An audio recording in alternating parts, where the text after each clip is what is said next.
Yeah, it looks like Baez might be hurting too. That hit his hand. That might not be good. Says everything should be good. Looks good. Looks good. How's everybody doing? Hopefully quite well. Well, we'll see if Baez stays in the game. It'll be 2 out with the runner at first. There we go. Now I can put that on. Put this over. Yeah. Hopefully he didn't just break his wrist or his hand.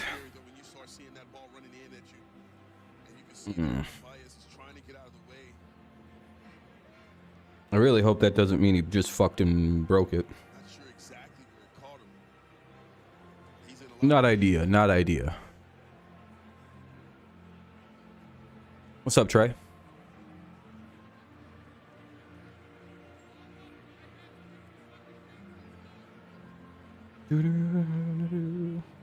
What's up, Yoni, if you're still here?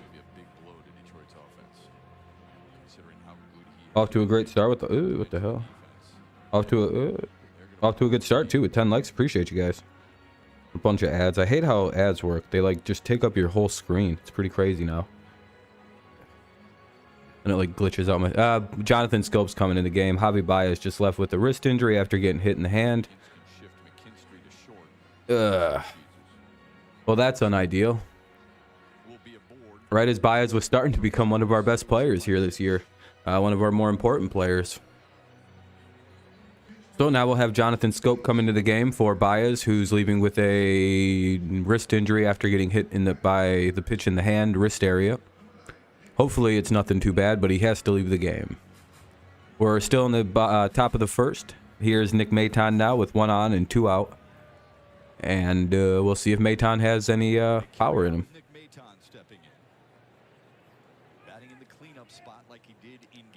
All right, that sounds good.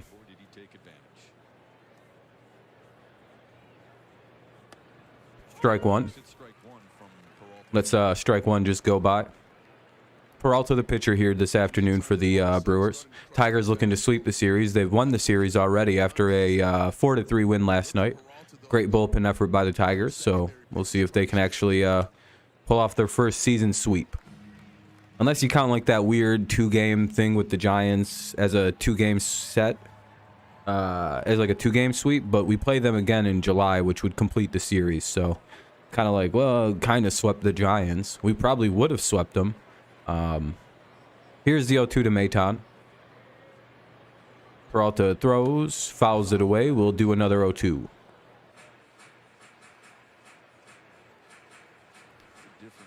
So let's see if we can get something going here.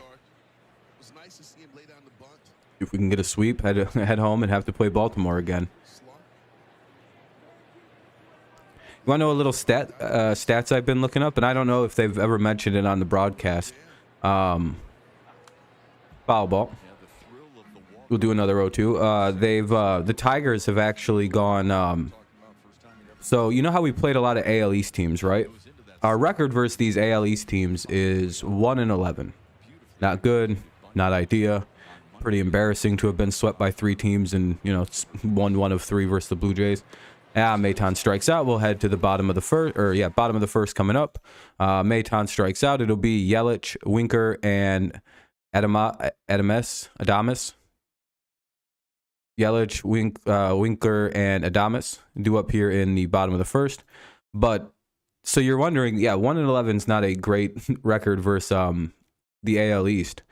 But when you have to consider, well, wait a minute, that means that our record versus everybody else is 8-2. That had to work for sure, Kev. It's always a decent thing. So it's really hard for me to figure out what exactly the Tigers are this year. We can't hit AL East pitching, that's for certain. But does that mean we're a bad baseball team? You know what I mean? Like, yeah, certainly we struggle against the AL East pitching, which is, you know, probably a lot of teams are going to do that this year. We've only lost once to the Guardians and once to the Astros. It's like, I don't know. What does that make the Tigers?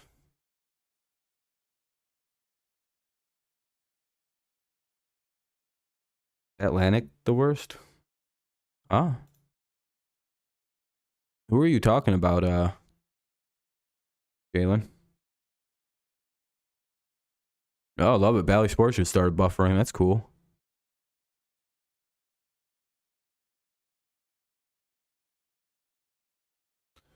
Oh, I hate this app. Bring the game on. I'm the A. I don't know what you mean, Jalen. Nobody knows what you're talking about, Jalen. All right, game's back on. Oh, yeah, I'm talking about the A. No one. I have nobody knows what you're talking about. Not a soul here. What? The A? Oh, the Athletics.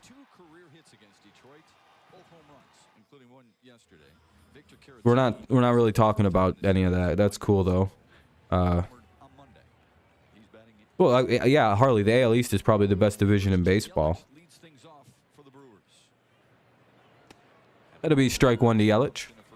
All those teams are potential playoff teams. Lorenzen on the mound. Ball one. Wonder if the Tigers retaliate for them hitting Baez in the hand.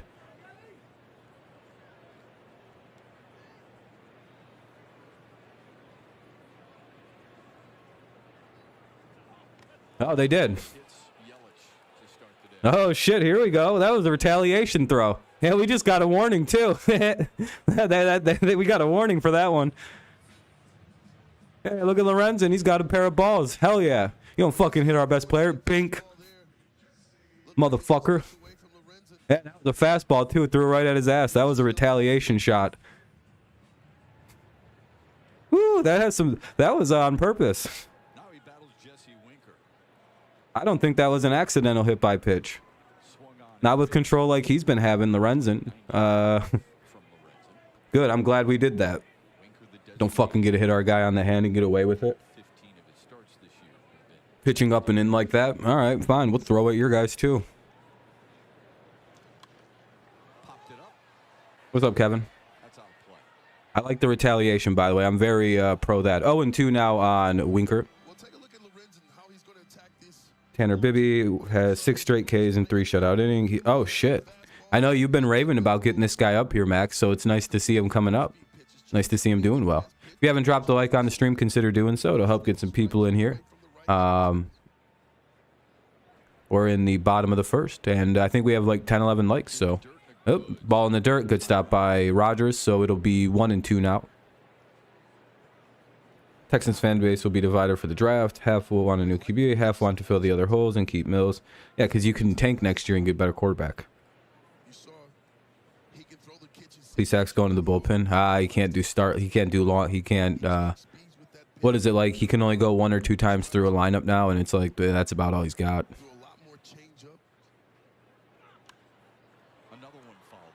Another foul ball. Count will remain at 1-2. Tigers could use a little double play here with Winker.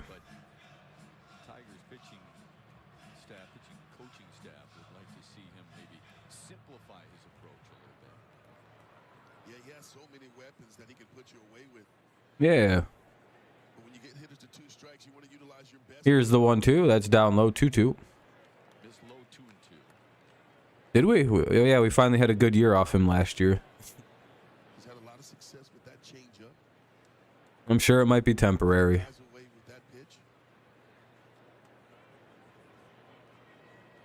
This is turning into a laborious at bat. Foul ball again. 2-2 will remain.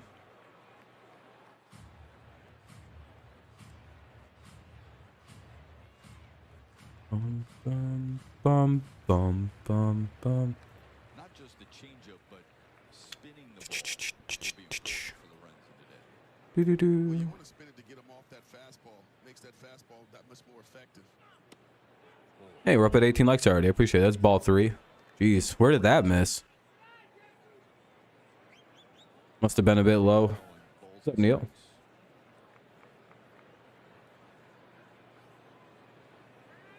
Sun Zone Clippers.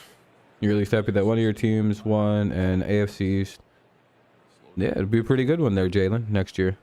Hopefully Lions Planet. We'll see, though. You know how we seem to not be able to pull off sweeps. Fuck, ball 4. Well, this isn't good. We really need a double play now.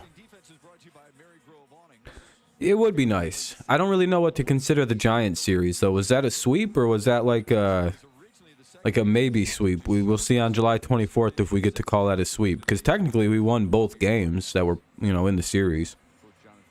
It was a 3-gamer, but that got pushed back. All right, 2 on, nobody out. This is not an idea start. That'll be strike 1. Adames up. Yeah, Baez got hit in the hand. He's out for the game for sure, it looks like. Hey, what's up, Mason? Best of luck to you guys. I have no ill will towards y'all. I'm just happy we won the series, so if you guys win today, hey, no, whatever. I'm just happy we won one. I was fully expecting to be swept here. So I have no idea what to think of my baseball team. We can't beat the AL East, but everybody else better get out of this team's way. Oh, line play by Maton over at third. I don't know how the hell he made that play. Yeah, it looks like Baez might have broke his wrist. Or he got hit right on the hand-wrist area. So something got messed up, and he had to leave the game. Normally, Baez would play through it, too, so not good. Now Tellez is up. Ah, shit. Tellez up with 2 on and 1 out. It's the bottom of the first.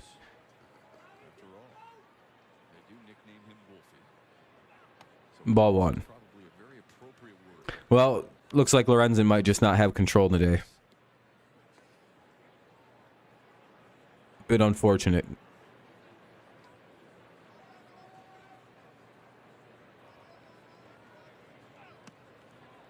Oh, if the draft was a little earlier. Yeah, it's all right. I don't mind where the draft's at. Gets us all amped up for some football stuff to come back. 2-0 now for Tellez. Yeah, Kevin, apparently he just missed a home run. I can't wait for the MLB to put it in juice baseballs for Miggy. So that way he can actually go out with some good swings. 3-0 for Tellez. Yeah, Mason, it kind of looked like it.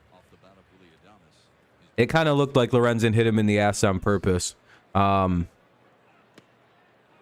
he normally dots his fastballs, you know what I mean? So it's kind of hard to believe Lorenzen, a pretty good fastball control guy, just missed with the fastball that wide. So it seemed retaliatory. At least that's how it felt. It was like strike 1 and then hit him in the ass. Oh, they're going to say he went strike 2, full count. On the dangerous Tellez.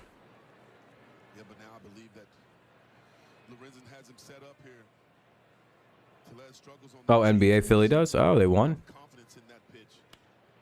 Foul ball, counter remained full.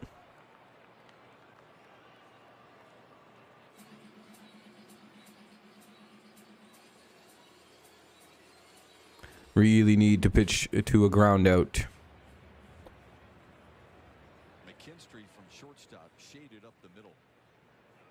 Ah, shit, that was a bad pitch. Well, that's going to be an easy run. It'll be at least 1-0. And RBI double for Tellez. That's a bad start to the game. I'm not a big fan on this Lorenzen guy. What's up, Amir?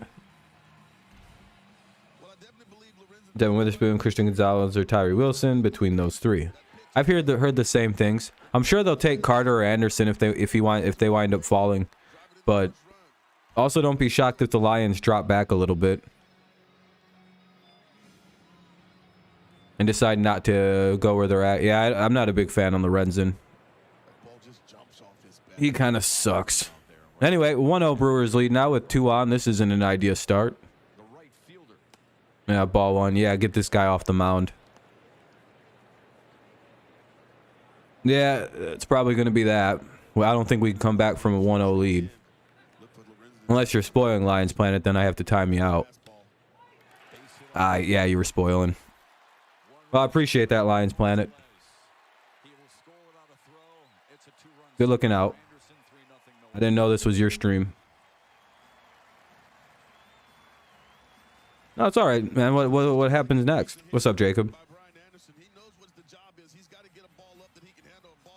We're here for your stream. What happens next?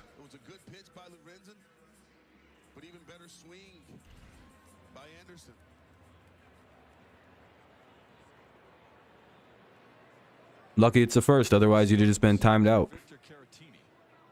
Yeah, it's pretty crazy when I say every pitch I'm on. 0-1 count now for, sorry, I didn't see this guy's name right. Caratini? Anyway, Brewers up 3-0. Strike 2. It'd be understandable if I'd like didn't ever say what pitch I was watching, but it's like I say every pitch I see. You're going to your first NBA game. Yeah, congrats, man. That should be a good time. What, Cavs versus the Knicks?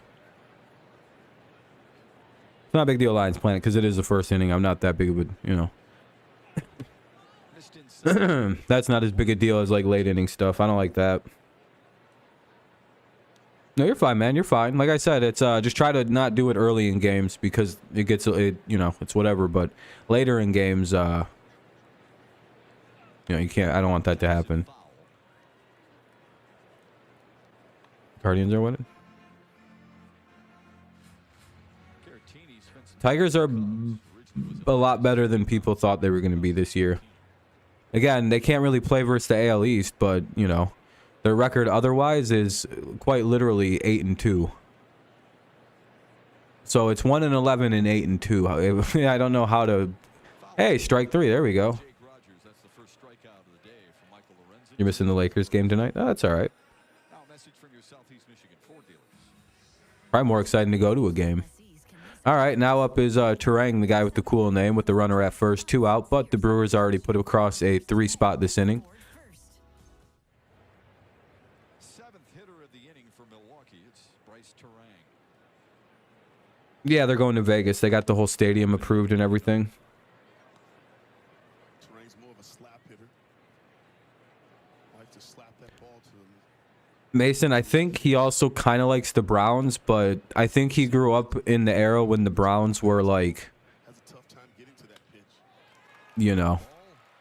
Ground ball, Scope throws it over to first, and that'll end the inning. But the Brewers get 3 runs across on a, you know, just they manufactured some good hitting, got some runs. Anderson had a 2-run double. Tellez picked up an RBI, and now it's 3-0 Brewers. So let's see if the Tigers can get a run or two back here. It'll be Carpenter, Torkelson, and Baду. Carpenter, Torkelson, and Badu here in the top of the second. 1-0 or 3-0 Brewers lead. Yeah, I'm very ready for the draft. I'm ready to see if I'm right about anything.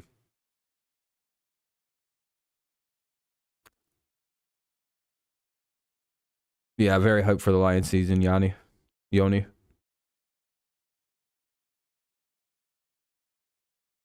Lakers, yeah, they're gonna win the title. I'm a big Lakers guy.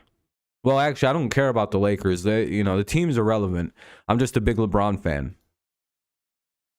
Whatever team he's on, I root for. Normally, I hate the Lakers, but you know, Carpenter, Torkelson, and Badu.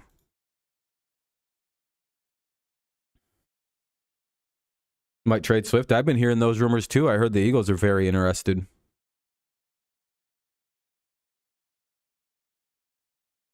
You don't believe in your hometown team, Lakers? That's all right. QB's going early? Maybe. I think they're going to, but all these are going to be bad picks. I have my very hot take that the quarterbacks in this draft are all garbage. It's like 2013 levels of bad, but like, you know, it is what it is. Yeah, I'm a huge LeBron fan. He's the greatest player of all time. Chargers might trade. Yeah, Austin Eckler's been available for trade all offseason. We're waiting for the game to come back on. That's all, guys. It's a commercial break. 7 for 11 with Maldi behind the plate, but with our backup 6-0. Well, it's a sign. I just think they're a bunch of backups with like Bryce Young having the most potential, but I'm very worried about his size. Because again, he makes Kyler Murray look like a big dude.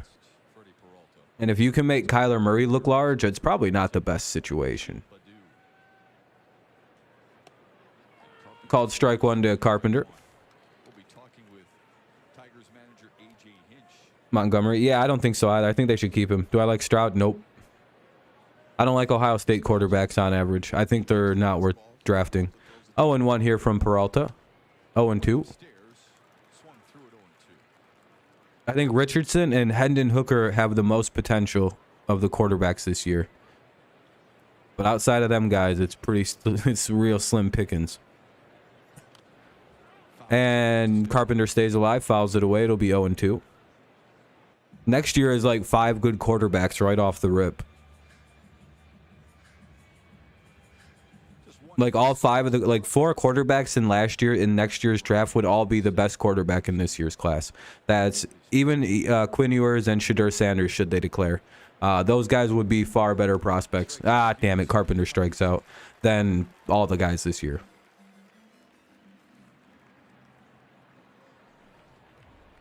I feel like he's different for some reason. I think Fields has potential too. They just need to develop him into. Yeah, no, yeah, we'll see. We'll see. What teams are going to? I don't know. Maybe the Bills get D-Hop or the Chiefs. That's my guess. Or Dallas gets D-Hop. That'll be strike 1. I'd look to those 3 teams.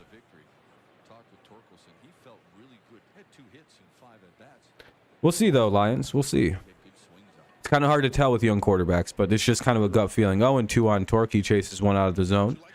1 away here in the top of the second after the Carpenter strikeout. What's up, what's up, dude?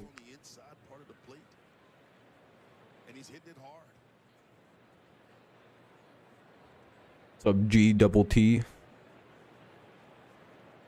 Or GFT? I thought that said Gaze 2 Trump, and I was like, oh, that's a cool name. And then I read it a little bit more carefully, and I was like, oh, it just says, damn, I can't call it GT squared.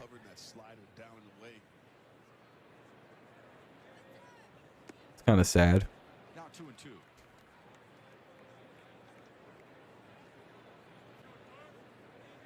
But yeah, I don't think the Lions should do any trading. I think they should hold their roster as is and just draft some superstars. Maybe trade back a little bit. Oh, I thought that went into the glove. It'll be a foul ball. 2-2. Hooker to the Vikings. It could end up that way. See the Lions drafting Hooker in like the 2nd or 3rd round. Don't know why I feel like that. Torkelson strikes out. 2 away now in the inning. Tigers getting kind of carved up here early on by Peralta. Last 3 guys have struck out. Well, I had an answer for that. Well, in about 6 games, after 6 games, it'll be Jameson Williams. Probably Marvin Jones. Yeah, the Packers aren't going to take a quarterback. No way. Yeah, Jalen, no one cares about politics here. 0-1. You can vote for whoever you want to. I don't care. You're welcome to hang out here if you want. First 6 games, probably why they signed Marvin Jones. I'm going to be honest. And then obviously Khalif in the slot or whoever the hell else they have. They'll be all right. Yeah, they just signed Marvin Jones. They'll be all right for 6 games. He can ball out for 6.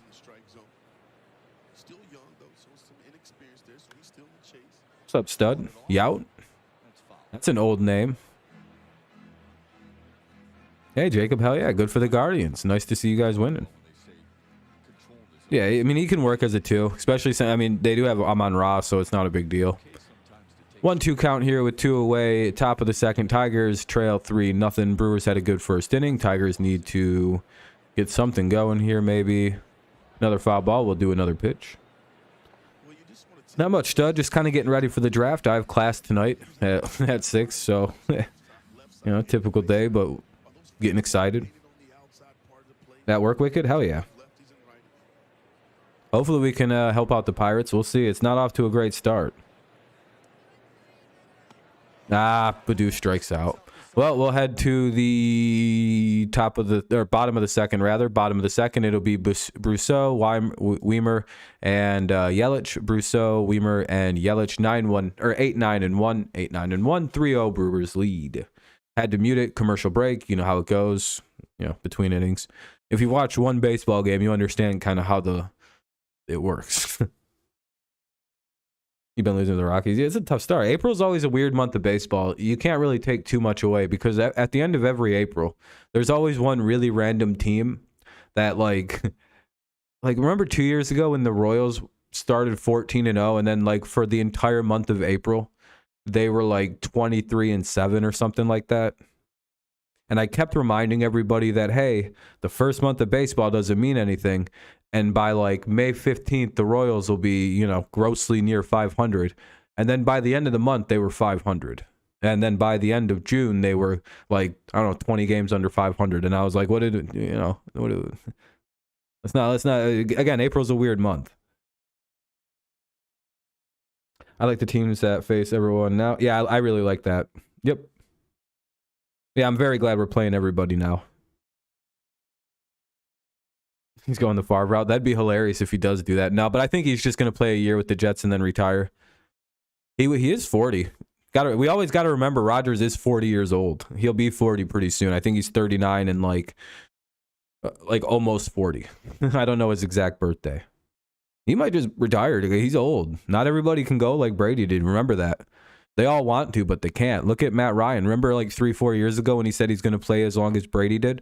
That dude's on his way out because he can't physically throw no more. Well, we were ready to talk with manager A.J. Hinch. We apologize, though. We had some technical difficulties. You know? Can't get that situated there in the dugout, so we won't be able to. Yeah, and my mom still loves me more than your mom loves you. How does that make you feel? Hinch looking on. My mom's dead, and she still loves me more than your mom loves you. How's that? Michael Brosseau and then Joey Weimer, both with Michigan. What's that say about your life? The body quick stats. The last 11 games. This How's that feel, bitch? pitching has been What's up, Brett? strikeout rate up, walk rate down, whip among the best in all of baseball. Aw. Wanna know how I know that? Because I don't behave like you loser. They have been winning the race to 2 strikes. How's that make you feel? Yeah, you didn't expect that response, did you, pussy? Biggest Yeah, get out of here, loser. Brosseau grounds one wide to third. Maton Maytown with a nice play at third, 1 away. Now we'll see Weimer come up, the kid from Michigan. Maton looking really comfortable there over Ranger fans celebrating the division lead this early. Hey, you know, and I also think it's fine to be happy that your team's doing good. It shows a bright promise. Like, hey, maybe down the road we could be a good team. I do fully believe in that as well. one third baseman throws out another. Here's But I think April's just way too early to make snap judgments. Now, if your team wins like 3 games, yeah, it's probably going to be a long year. If you're looking like some teams can probably just be like, this ain't going to get any better. Bedford High School native. Yeah, I was going to say, this has been your team's worst, start to a season since like 07. Pitching, hitting, they're all at their all-time. Uh-oh. That's gone. Oh, never mind. That's just a long-ass double. Cruising into second. He's got a one-out double here in the middle. 1-out double here for Weimer. We'll have the top of the lineup. Here's Yelich. He's a big kid, Weaver is. Pirate game last night pissed me off. Did y'all see them highlight? What happened in the Pirates game? Dolphins with Jalen now on our D-line. Up in really good hitting position. Yeah, Dolphins could be decent this year. Baseball to dead center field. All depends on the health of Tua. All right, we'll see how Yelich does with the guy at second. Hopefully we can strike this guy out and maybe get the next guy out too. To the top of the order, and Christian Yelich. Rangers having trouble with the Reds. It happens. He takes strike one. Strike one. Yelich was hit by a pitch and scored one of the 3 runs for Milwaukee in the first. Cards blew a 6-run lead. Oof. The Rangers going to have to find that good fastball. Well, you just got to kind of shake that off and hope it's not a reoccurring thing, a one-off. 0-2. Some really good Brewers lineup. So you want to really work the edges. Haven't they cooled way off? Like, isn't their record something like they have like 8 losses now? Or what's their record? Are they still at like 4? If they're still at like 2 or 3 losses, that's actually a really impressive. They might just be a good team all year. But if they've gone to 8, then yeah, it was kind of just a weird start of the year, just hubbubaloo. 0-2 count now. Let's see what Yelich gets. And that'll be up high, ball 1. Christian Yelich.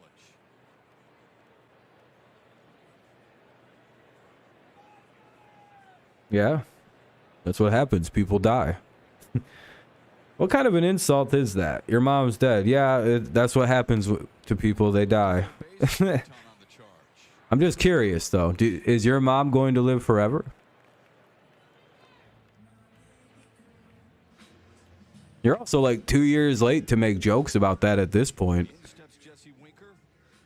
Oh, a year now. Yeah, I mean, do you think people making dead mom jokes at this point actually like has any real impact on me other than me think you're like not very like a very funny person?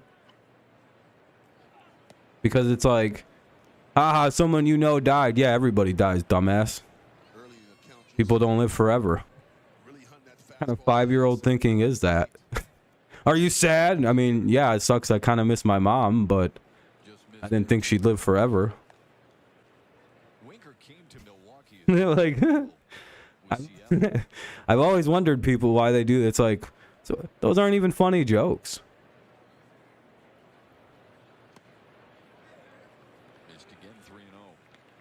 Yeah, I don't know. He just has no concept of how people work or how finite life is.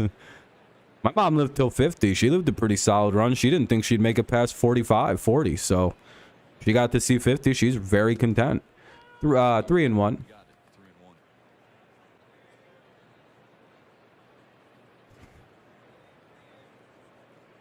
She lived a good long life in her mind. She was happy when she went. She didn't go out upset about anything.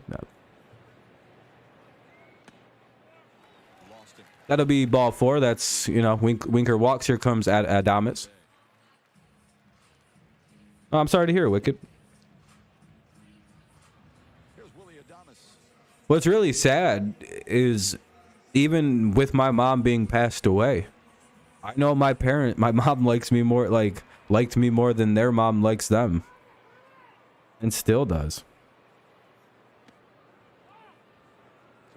Yeah, I know, Amir. I just, you know.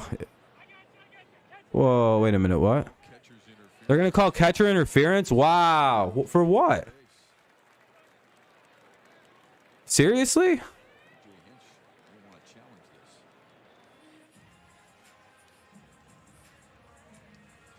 See, this call makes me madder than whatever that guy's trying to talk shit about. Can I see? Did it actually hit his bat? Yeah, Amir, they're just trying to get a reaction out of me.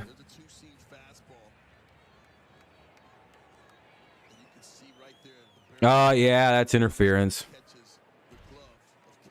Little too close. The Rays are 20-4. Oh, shit, yeah, they might just be really good. Is it? Yeah, catcher's got to back up a little bit. I don't know what's... I think it's the new drop... The drop bring back up style of catching is causing it. 2-0 to Tellez with the bases loaded and 2 away. Hopefully the Tigers can wiggle out of this now. Kind of back themselves into a pretty big jam.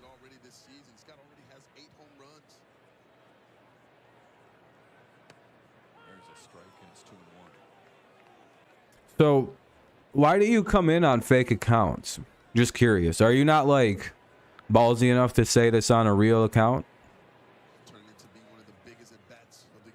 I'm just wondering, like, it's whatever, you come in and say this. But why do you do it on fake accounts? Are you like kind of a pussy? Just curious. Do you not want me to know who you are? Why would you not want me to know who you are? Why is that? Can you answer me that question? You seem like you're like a pretty fearless, tough guy. Right? Like you're not afraid of anything, right? So why don't you like use your real identity? Can you answer that question? Or do you have a raging mangina?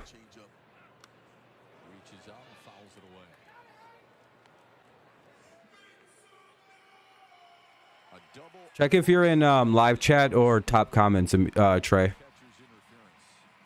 2-2 count, bases loaded, bottom of the second, 2 outs. Lorenzen trying to get out of a jam.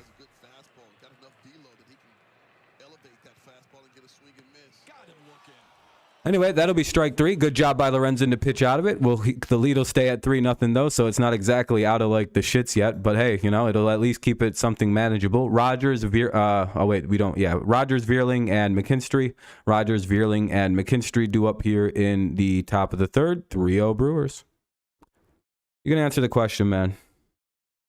Yeah, it'll do that. Yeah, always make sure you're in live chat, by the way, if you're listening. There's a little setting on the side. You can click on it. It's like one of the things in the top, and it'll bring up the actual active chat. So what's up, Mr. Wheelchair? You gonna answer my question, or are you just kind of a beta male? Yeah. Alrighty. That's kind of what I figured. Just come back in on another account.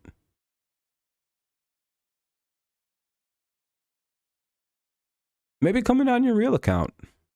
Show us you aren't a baby back bitch. Show us you aren't afraid. If you got something you want to say to me, say it with your chest, not with your little pussy out. Hoping a big strong man comes and fills it for you.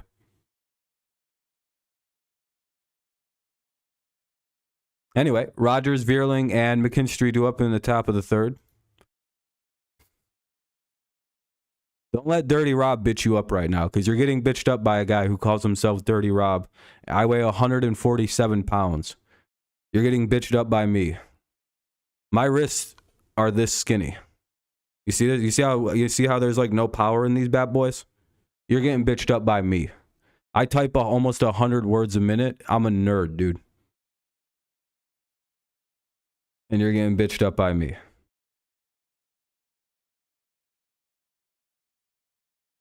Time now for a look at today's FanDuel Sportsbook parlay, and the parlay looked like this. Imagine falling so low that a guy who calls himself Dirty Rob. You ordered your Brian Reynolds jersey. I hope you guys keep him. Oh, you locked him up? What was the contract? You guys finally gave him the deal? 1-0 count here for Rogers. 1-1. You guys finally got him a long-term deal. Jake Rogers leads off the Tigers third, then Matt Vierling and Zach McKinstry against Freddie Peralta. Hold on, they said Baez update. And that'll be a ground ball out, one away. What's up, man? How's it going?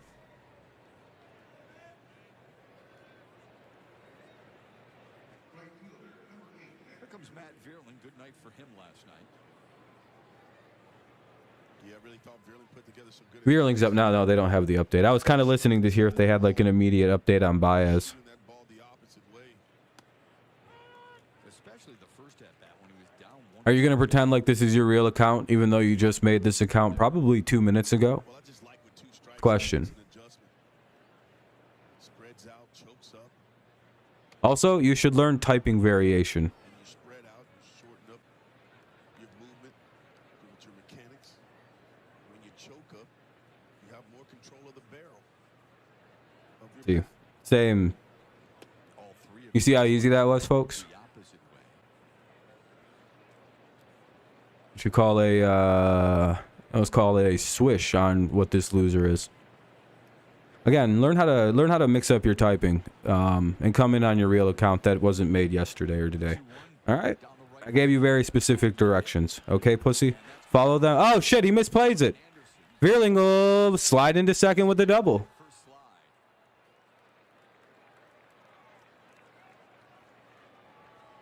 8 years, 106 million. Woof. Hell yeah, finally, that's good. I'm glad you guys locked Reynolds up. That's a good sign. You guys locked up Hayes long term. You locked up Reynolds long term with big contracts. Are the Pirates actually going to try now? Yeah, Trey, it's pretty sad shit. So a double there for Vierling on a slight misplay in the outfield. Let's see if we can maybe pick this run up with the top of the lineup and McKinstry coming. Now in scoring position for Zach McKinstry with only Strike one to Zach McKinstry.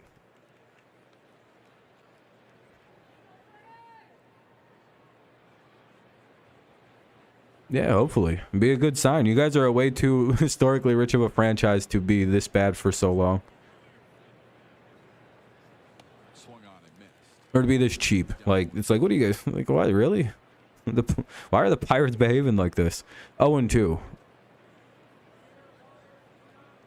Like, historically, like, you guys have one of the richest fucking, like, you know, whole things, and, like, you should be able to attract top free agents to your city. 1-2. It's Pittsburgh. Leadoff spot for the first time as a but he's hit more as a leadoff guy or in the 8th spot in the order in his career than any other. No, and the person's there mocking my mom with the Christian message behind it, so who cares? Change anything in your approach just because you're hitting number 1. 2 and 2. Well, he's got a solid approach going right now. Yeah, I would hate your owner too. I hate my team's owner. What's up, Wade?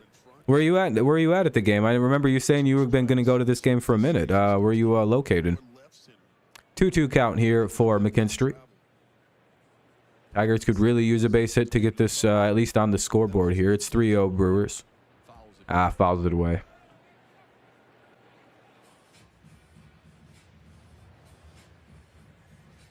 I mean, like, what part of the field? I don't know where that is.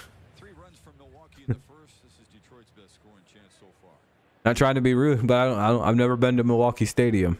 Is that in left field, right field, behind home plate, down first base, third base line?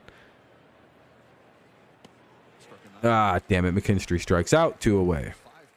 Here's Riley Green. Right field. All right. Cool. This week is your last chance to register for Use the point system to trade Pirates or towards the top of the list. Same. Yeah, I mean, historically, these are two of the Tigers are a very rich franchise historically. They've got, what, 4 World Series? Pretty solid. Yeah. I mean, that's all that really matters is the 4 World Series historically.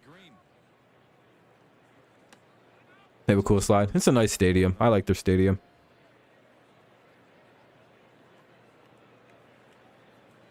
Oh, Mark Cuban's he would have if they let him. Yeah, that's the shitlords. Riley Green, that should get maybe no, that was hit too hard. They would have smoked his ass. Yeah, I'm glad we didn't go. What's up, Flame? How's it going, man? Welcome, welcome. No, don't run onto the field. What's up, Fudge? Or what's up, Danny? Nice to see Green, though, get himself a good. All right, we got runners at the corners, 2 away. Here comes Jonathan Scope, who's in the game for Baez, who got hit by pitch in the hand wrist area and had to leave the game. So, unfortunately, Jonathan Scope has to come in, and Baez may be gone for a while, depending on how bad the wrist injury is. We did retaliate. We hit Christian Yelich in the ass with the pitch. So, I mean, we got our revenge, but he didn't get hurt. We're not trying to do that. Just get our licks back and, make Peralta back off the plate a little bit. All right, maybe Scope can come up with something huge here and drive in a run. The odds feel low, but, why is this taking so long? Riley Green had a 108.8 mile exit velo on that hit. That's insane.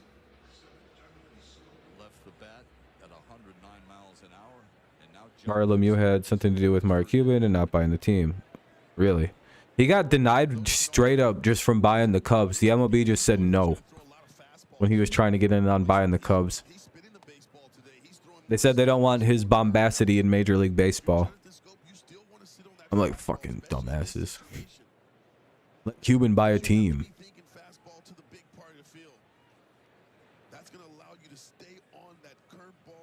Johnny, goddamn.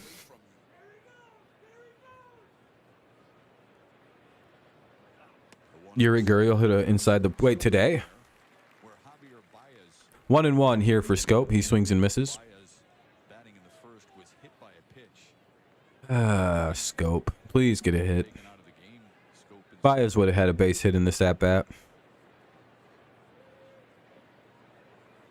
This is where he's been picking up lately. Is right here. 1-1 or 2-1 now. 2-1. Sorry. 2-1 count on Scope. Hopefully, maybe he can pick up a hit. He's been hitting a little better lately. Pick up his first RBI of the season even would be huge. Damn it, 2-2.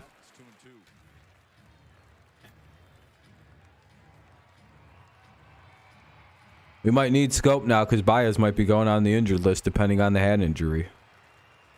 3-run Jack would do that'd be so awesome. Well, we might be seeing Justin Henry Malloy get called up soon. He's like our hottest infielder in AAA, and that's we might need a different, we might just need this position. McKinstry might have to play a lot of short, so that kind of opens third.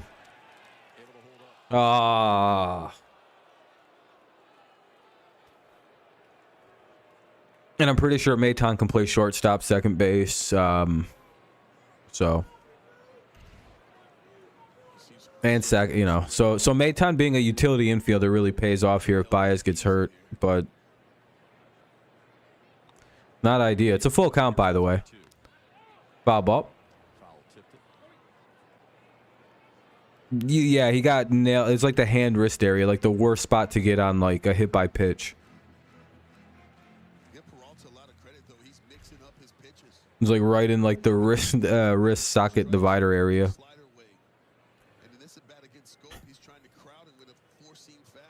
What's up, Nathan? 3 straight four-seamers to Scope so far. That's because Scope can't hit fastballs. And that'll be strike 2. Well, it'll be a foul ball, so it'll remain strike 2. Full count.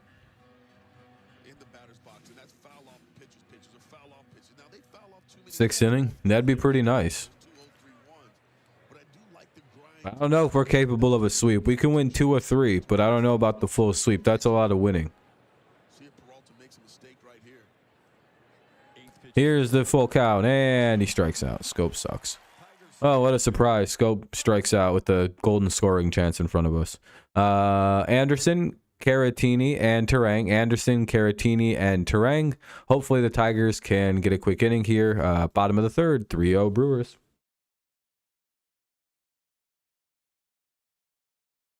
One day it is scalding hot. Our next day it is freezing, bipolar wet. It's, what is that by you today? For us, it's been kind of in the mid 40s to lower upper 50s for about like a week now. It's kind of just been somewhere in between there. A couple like really hot days. That 80-degree weather was just a smoke screen, though, unfortunately.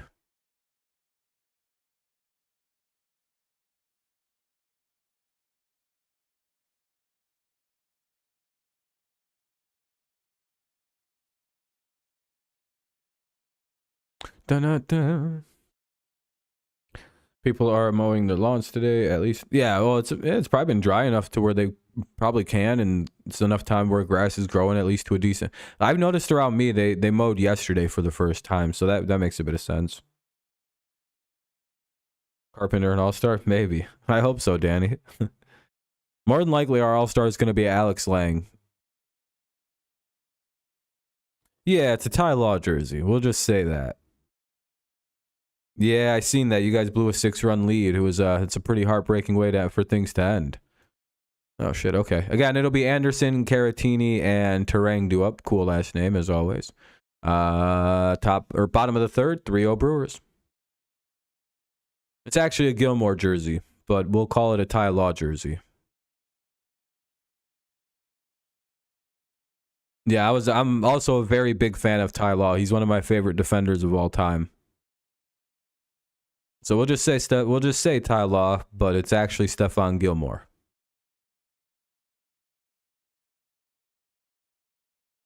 Who's that?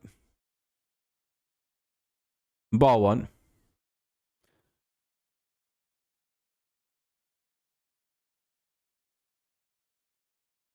Yeah, he's a Cowboy, I think now.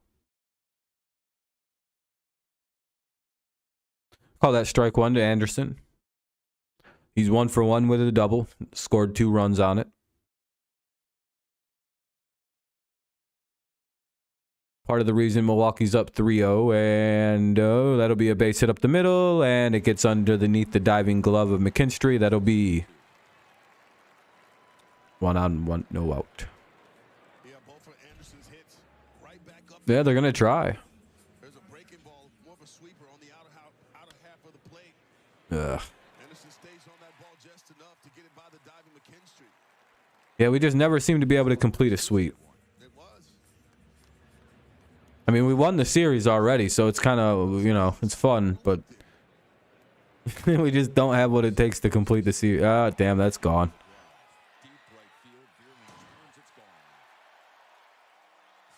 Well, it's 5-0. I don't know about this one, guys. We'll see if we can maybe come back here once this Peralta guy leaves the game, but we'll see.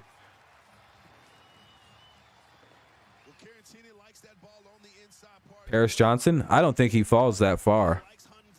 Unless you guys aggressively trade up in the draft. 5-0 Brewers lead after the 2-run homer by Caratini. Well, Brewers are taking their revenge on us. It seems like they've been embarrassed for too many games.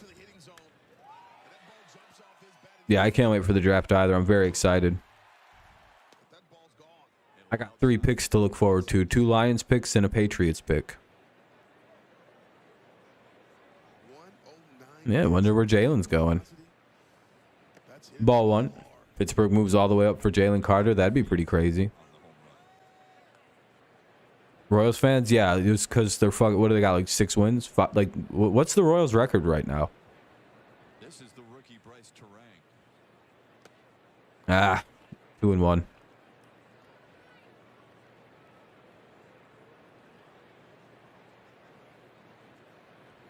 Nobody out here in the bottom of the 3rd. Brewers already added to their 3-0 lead. It's now 5-0.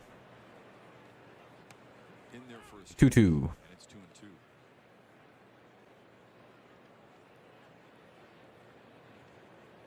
6-18. Holy shit. Yeah, that's a lot worse than us. We still have single-digit wins, but like, you know, we've played a few. We've had a couple cancellations. There's the first out in the Milwaukee 3rd. Tigers host the Orioles this Saturday, April 20th. Now, we didn't act like we were going to be good this year. We kind of knew what was coming. I worry about Jalen Carter off field. Yeah, that's not a big deal. Tickets go to tigers.com/giveaway. Wicked. Apparently, a lot of the stuff about his pro day was completely overblown. Like, it wasn't as bad as people were saying. Like, he wasn't that overweight. Everything was kind of just overzealous and overplayed. So there's two schools of thought there. There's like, if you find, you know, some underage reckless driving a little bit problematic, sure, that could be a problem. Damn, there's no way we make that play. That'll be throws the ball away, but good job by Rogers to back the throw up. It'll be runner at first, 1 out. Yeah, I don't really see Carter as he's the 2nd best player in the draft in my opinion, behind Anderson. Like, Myles Garrett has a similar driving problem than as Jalen Carter. So, and I think every team in the NFL would take Myles Garrett in a heartbeat. DeJuan Jones, it would be all right. I just don't see Paris Johnson, who's regarded as the best tackle in the draft, falling, especially since the Cardinals are heavily tied to him at 3.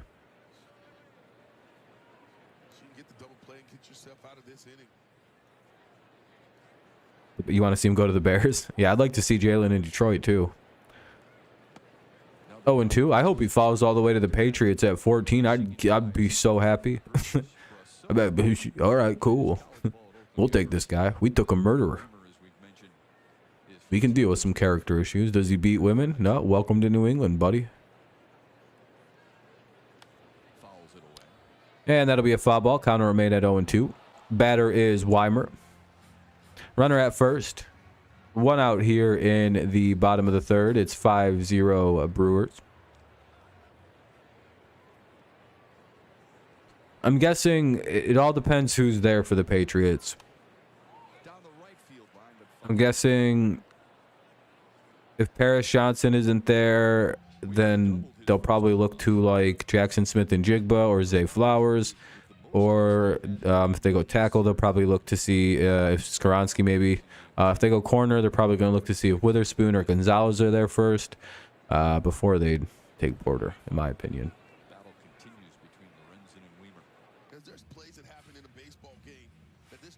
It could happen, though. It's another foul ball. Counter remain at 0-2 with the runner at first. 1 away in the bottom of the 3rd. They could take a corner. They probably should. Ball 1 down low.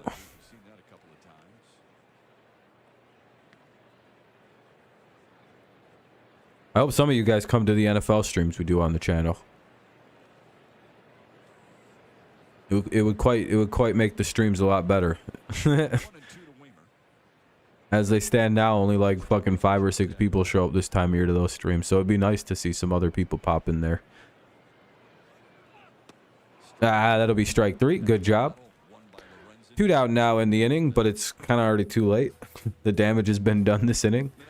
Here is Yelich. So they're back to the top of their lineup here. It's the #1 hitter, Yelich. Yeah, I'll never know what happened to Christian Yelich and Cody Bellinger. Anybody can come to the streams. They're general hangouts. We don't just talk Patriots or Lions propaganda. I'm more of a general NFL talk person.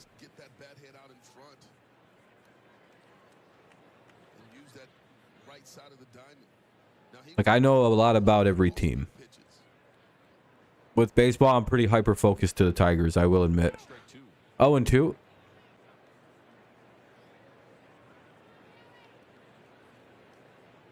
I would say you guys need a lineman is far more important. Yeah, I would agree with you, Nathan. Line is way more important than corner. If Joey Porter's there, you guys maybe should just take him, but other than like the, you know, the legacy thing, you know, probably go tackle. Maton, Carpenter, and Torkelson. Maton, Carpenter, and Torkelson do up here in the top of the fourth. 5-0 Brewers lead. Tigers need to get a run or two. Yeah, we'll be live at what time is the draft is officially at 8:30 or 8? Is it like an 8:30 hard start? Yeah, that'd be a waste pick. That would be a retarded pick. Just trade out of the first round if you want Bijan. Only 2 teams interviewed that guy to go in the first, and that was the Eagles and the Buccaneers, who both picked like 20 or later. Unless you really think the Eagles are going to use like one of their top pick on Bijan. No. Honestly, the Lions would deserve to be a bad team if they drafted Bijan that high.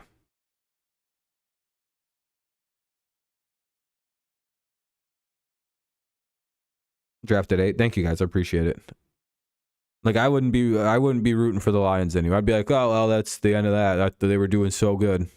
Then they drafted a running back at 6 overall when they could have drafted him at 18 if they really, really wanted him. If they take him at 18, I don't think that that's a problem necessarily. But I feel like if Brian Branch is sitting there or Bijan Robinson, who do you think you should take?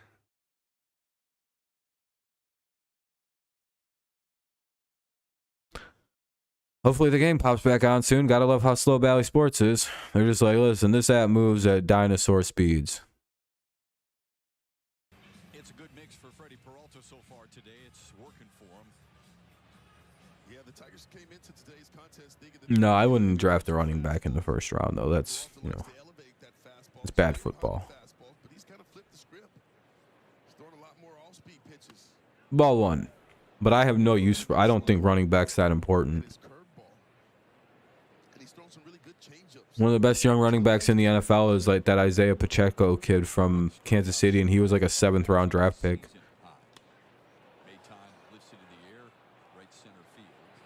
Yeah. Oh, the misplay. There was a misplay by the right fielder. Maton goes to second. That'll either be a, I don't know what happened. Did it hit the roof?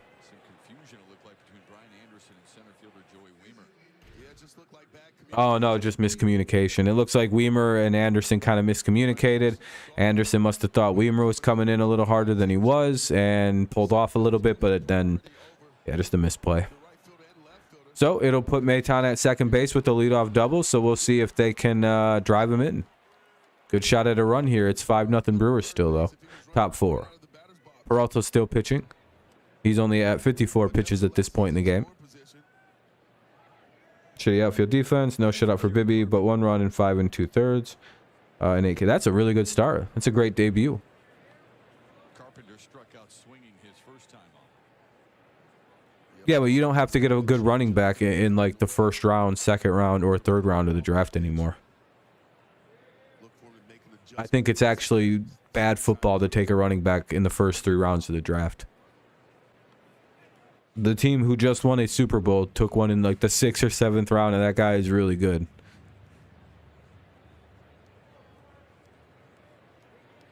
No, I wouldn't go nowhere near touching a running back that early in a draft. Those are premier position spots. They've adjusted that 2-1. leadoff to an error on Brian Anderson. Also, what round did the running back from Michigan State go to Seattle? They're trying to make him pay. Here's the 2-1. Look, Maton back. Damn, everybody's leaving. No more football talk. Let's talk about the baseball. Again, I hope you guys start coming to the football streams we do. That'd be pretty helpful for the channel. 2-1 count. 2-2 now. 2-2 to carry Carpenter.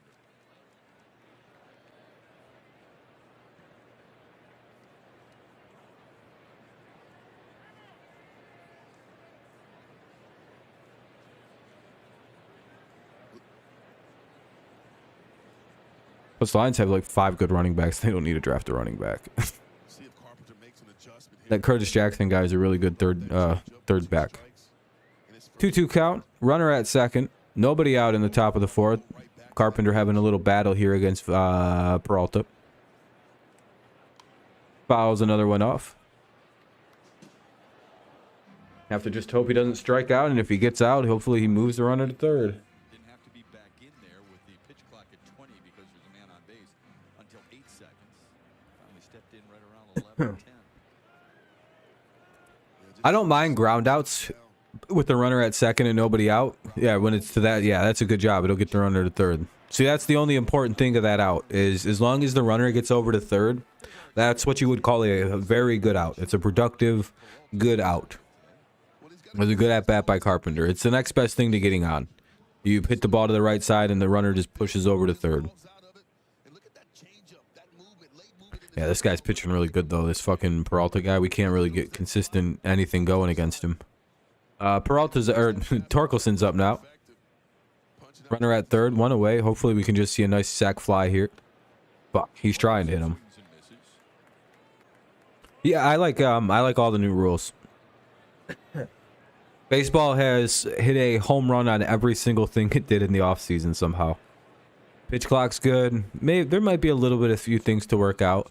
Maybe like nitty-gritty details, but Rob Manfred deserves a lot of credit for his execution on these. And you know, they're looking at adding in a pinch runner now and looking at DH at any position.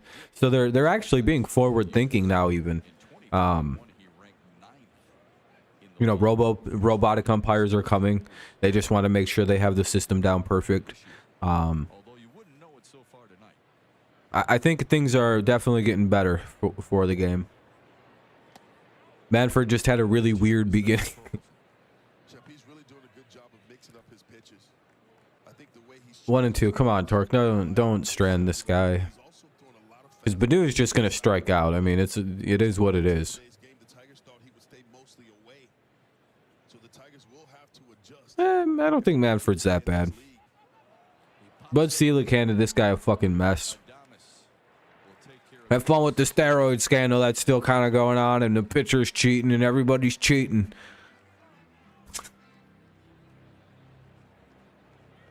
He handled the cheating scandals the right way by making it very closed lid and very within house. Bud Selig completely butchered the fucking steroid scandal. But just suspend everybody. Public witch hunt. Public witch hunts. That's not how anything gets solved. really wanted to get something out of the plate that he can handle and drive to the big part of the field or measly ground ball up the middle. Rob Manfred completely handled the Astros scandal very well. He handled the pitcher's cheating scandal extremely well. He saved the game from the shift. He saved the game from these awful stare downs that were just ruining pace of play. I'm very happy that a lot of that shit's gone. None of it was real baseball. Yeah, 0-2. Come on, Badu. Please get a hit. Please, Akil. Home run. Played as Miguel Cabrera in MLB The Show as a kid. There we go. That's a cool Badu fact. His favorite player was Miguel Cabrera in the show. Oh shit, Badu actually gets a hold of it. And that'll be down. That'll be at least a base hit. Badu's got speed to turn that into 2 because of how slow it rolled. And that'll be a double for Badu. The shift rule? No, the no shift rule is that you can't line up more than 2 guys on the infield in like weird spots. I think it's a really good, solid rule that needed to be made. The shift was bad for baseball. Man, Badu's running hard. Jesus, good job, Wakil. Man, I wish he could just do that somewhat a little bit more consistently, and I'd never complain about that guy. Hey, and Rogers comes in and bloops it into left field. That'll be a 2-out base hit, and that'll get Badu in. They have no chance at getting Badu at home. And, hey, there we go. 5-2 all of a sudden. A little slow comeback. All right, 5-2. Tigers with a couple scores here. Maybe Vierling can come up and make it a 1-run game. You got decent power.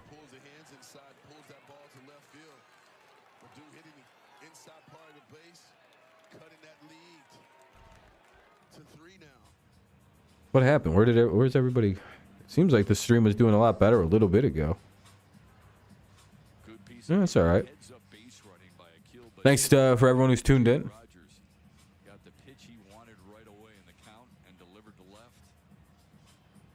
I guess the 5-0 score kind of made people dip out. They're like, well, this is over. Hey, thank you for the 23 likes, though, everyone. I appreciate that. Very kind. Good looking out. If you haven't dropped a like, consider doing so. It helps the stream out while we wait for them to get going again here. All right, the meeting at the mound is over. Vierling digs in. Yeah, 5 seconds I think would be perfect. And I think they should do it after the All-Star break, to be honest. That way everybody's very, very used to the current pitch clock timing. And that extra 5 seconds will create a situation which we'll probably never really see much. You know, unless somebody's being an asshole, and then they'll just get violated and fuck them. But I think it'll just be like this mental thing where everybody's like ready 5 seconds earlier than they need to be. Because again, all the violations I've seen, it seems like most of them come when the pitcher's about to pitch it, or the batter's like lifting their head up, and it's like that could either be that they have it timed down just well enough, or they just need that extra second. But most of the violations seem to all be very similar timing wise. 1 and 2.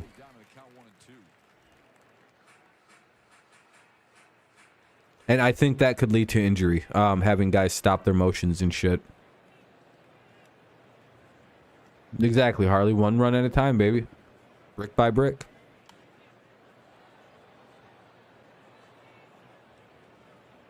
We'll see if we can do it. We'll see. It's 5-2. We got 2 back this inning. We just, we have 1, 2, 3, 4, 5 more at bats to get it done. We'll see.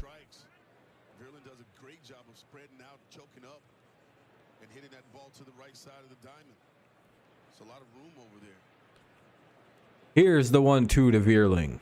Runner at first, 2 away, and he strikes out. Okay.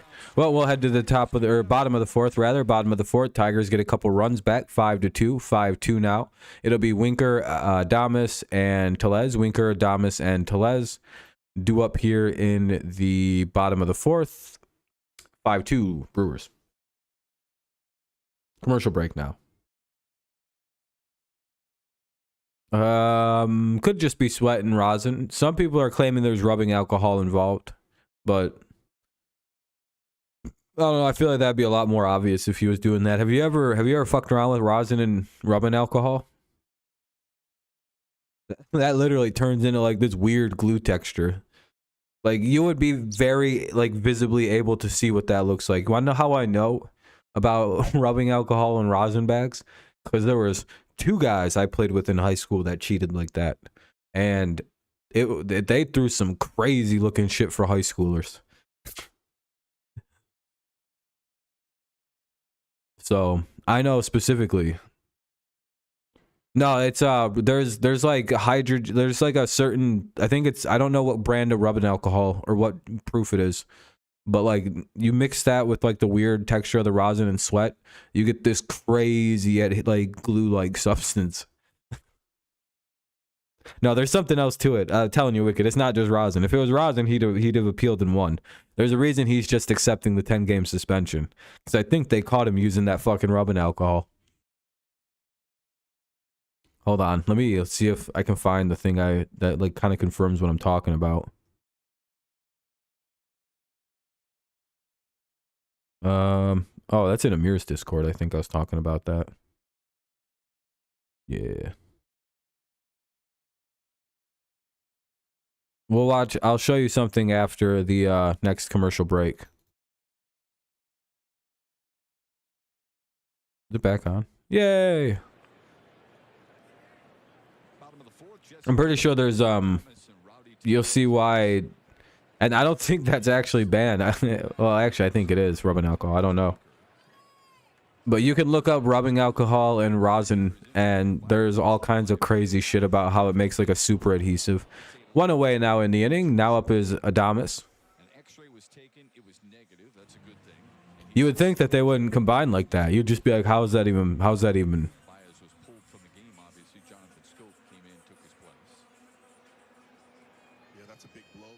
But again, we'll look at that at the commercial break. It'll be something to watch between innings.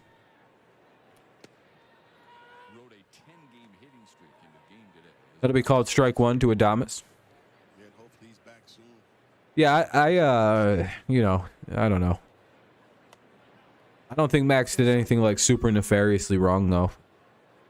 1-1. But it is interesting how like there's this nuance with pitchers and their cheating. But if a hitter gets caught with any trace of steroid in them, they get half a season. Do you see why I don't really care that the MLB completely catered the rules to the hitters that were just changed? For some reason, baseball hates offense and will protect fucking pitchers with their life and barely get them in any trouble. But like, say a hitter, like a hitter has a little bit of steroids in him, or like accidentally takes like a healing thing with a little bit of steroids in it, like Fernando Tatis did. They ruined their entire reputation and called him a bitch ass cheater and suspend him for 80 games. And then you got like guys like Scherzer who are just straight cheating with like with just making up fucking super adhesives, which have a greater effect on the body than steroids for hitters have like would blush at the effect that these sticky adhesives have on pitching. Like pitchers get more of like the advantage pitchers gain from using this from almost at a universal level for pitchers is so far ahead of what steroids did for hitters, but yet they treat steroids like they were the great evil of baseball. No, the great evil of baseball was fucking power pitching. Nobody wants to watch that shit. It kills the game. It's been draining people watching the game. Nobody liked home run or strikeout baseball. It was literally tanking people's watching. I'm guaranteeing that shit, like, offense is what drives people to watch the game, not fucking defense and pitching. I don't know why baseball refuses to acknowledge that. It'll be 3-0.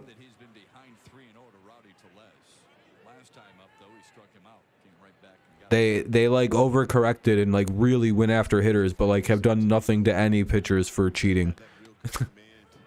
How come like Trevor Bauer ruined his own reputation? But like if he hadn't ruined his own reputation, he'd still be a beloved face of the league as a guy who openly cheated.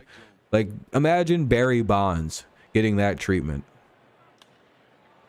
Or Mark McGwire, or Sammy Sosa. Being like, look how good these guys are, even though the whole league knows they cheated. They didn't do that shit with Barry like that. They only cared when he broke the home run record, because it's like, well, we have to kind of care. McKinstry, Green, and Scope. But like, if stupid Bauer hadn't beaten that lady up or whatever happened, or, you know, allegedly, whatever, I don't know. He would still be a beloved face of pitching in this league. You know what I mean? And he openly cheated. He's the one who called it out and then did it and won an award doing it. You couldn't do that with steroids. Isn't that weird? Do you see why it's okay that they completely catered the rules to offense now? At least to me it is. McKinstry, Green, and Scope. And I think Manfred, one of the unsung things Manfred recognizes is that. I understand that they have to go very soft and in-house with the pitching cheating scandal, because it could ruin the game's integrity really, really bad, especially after a steroid scandal. But you know, which is Which is why which is why I personally think you should like seeing the overcorrection in the rules is a punishment on the pitchings. Because like objectively, if you look at all the new rules, they're all very catered to offense. Like every single one, it's like defenders got to stand in position and shit. Pitchers have like they can't like do any deceptive moves. They have like 2 throw over attempts, and then base runners can just go fucking ballistic on them. Like the rules are harder on pitchers. They have 20 seconds to get their shit together and throw a pitch. 15 if nobody's on. Hitters didn't get really. You got 8 seconds to be in the box looking. Okay. That was the hardest new rule batters got. And technically, you guys shouldn't be doing walk-up music, but if you can figure it out quickly enough, you know, it's not a big deal. Tigers are in this one. Top of their order here in the Top 5, 5-2. Tigers trail by 3. They're at the top. They're at the tippy top of their lineup. 1, 2, and 3. Maybe a run's hidden here in the 5th for the Tigers. They got a 1, 2, 3 in their last half inning, so maybe they can score here. Just one. That's all you need to get back into it slowly. 0 and 2. Tigers trying to sweep the Brewers. It would be their first 3-game series sweep of the year.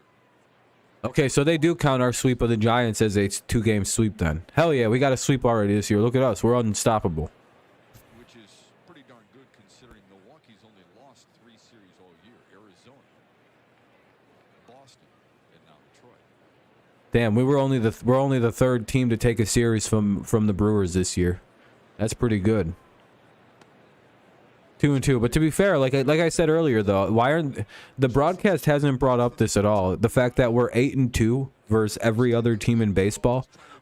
We're 1 and 11 versus the AL East. It's one of the craziest stat lines. I think I genuinely have no idea how to break that down. Like, does that mean we're good, or does it like mean we're bad? We just can't play the AL East teams, like. And it's not like we're beating like shit tier teams to get these 8 wins. It's like we beaten the Astros twice. We got 2 wins over Cleveland. We got 2 wins over the Brewers.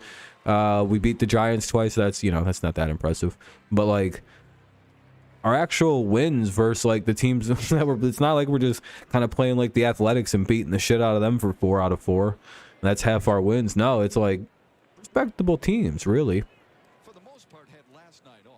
And we played pretty good against the Orioles. We just couldn't hit.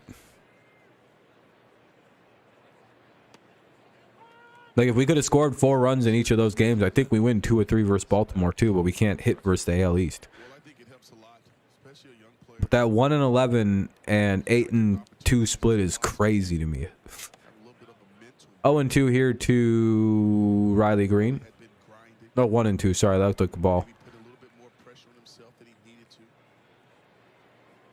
Well, Riley Green's growing a mustache now. I wonder if that'll help. That'll be an out. Good play by the shortstop there. Here comes Jonathan Scope with 2 away. Not a big Jonathan Scope guy. Wish Baez was still in the game. But the Brewers had to hurt our best player for some reason. Not really sure what the hell that was about. Must be some old beef from the Cubs days.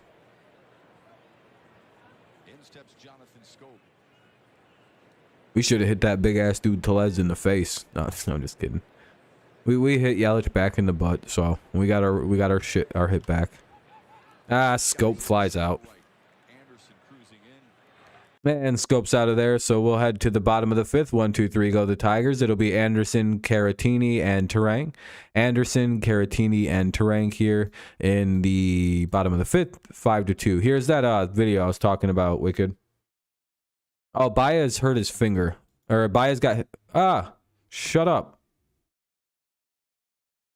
See, look at this. You dab your fingers up with a little bit of that. Look at this. You grab the rosin bag, you grab the isopropyl. Look at that shit.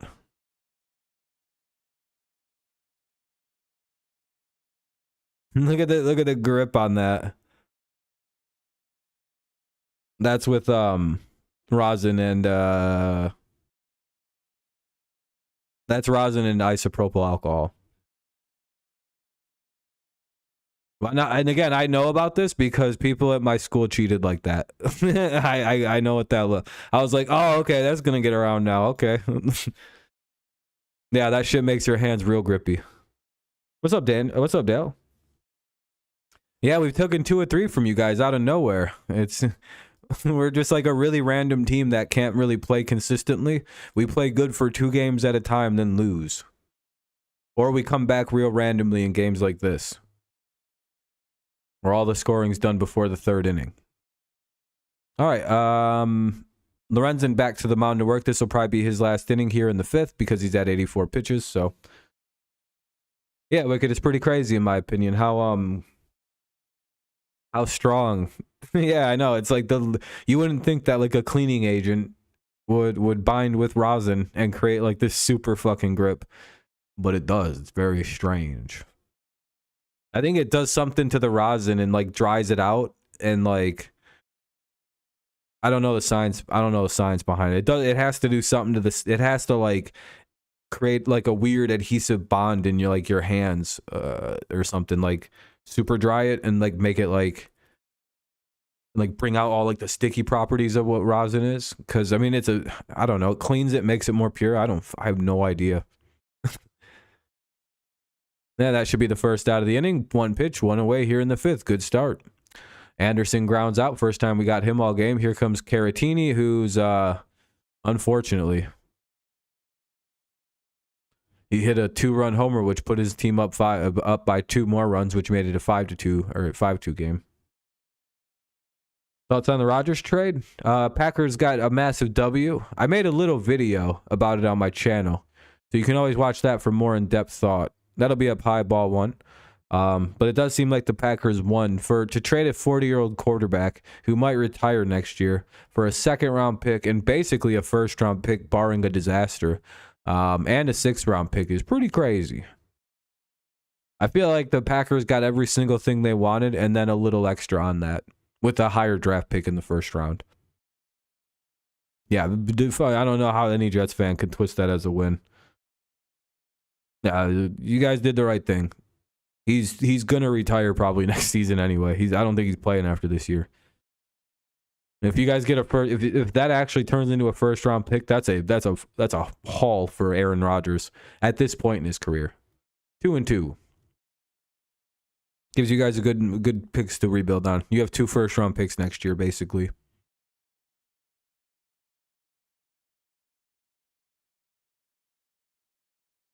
Yeah, it'd be some crazy shit. Pitchers are such big cheaters. That's also why I don't care that the Astros cheated at hitting, because the pitchers were cheating anyway. You know what I mean? I thought they were in pretty positive cap space. I'm guessing that the Jets took the contract as well. I could be wrong. Again, I could be wrong on that. Detroit Sports Freak. Oh, I must have it muted. You gotta say something if you don't hear any game audio. That's my bad. Ah, damn it. That gets through. That's a base hit. That'll probably be the end for Lorenzen. He's at like 90 some odd pitches. And Terang's up now with 1 on and 1 out. We're in the bottom of the 5th. It's 5-2 in favor of Milwaukee. Tigers could really use a double play here. There's a mound visit going on, so this could be it, unless they're going to let him try to finish it. Chris Fetter wants to talk with Michael Lorenzen. See, No, he wanted to. 92 pitches, season high 92 pitches. I just can't believe we took the series from you guys. So this is just extra for me. Packer fan, I'm heartbroken, but I think we win the trade. Hopefully, compete for a wild card this year and then build through the draft. Yep, that's how you got to do it. Just hope that because I'm a Patriots fan, right? And I'm watching some teams I really don't like the Bills and the Dolphins do really well. With a man aboard and 1 away, Lorenzen Just don't feel bad when Lions fans get real crazy about it. That's all I have to say, Mason.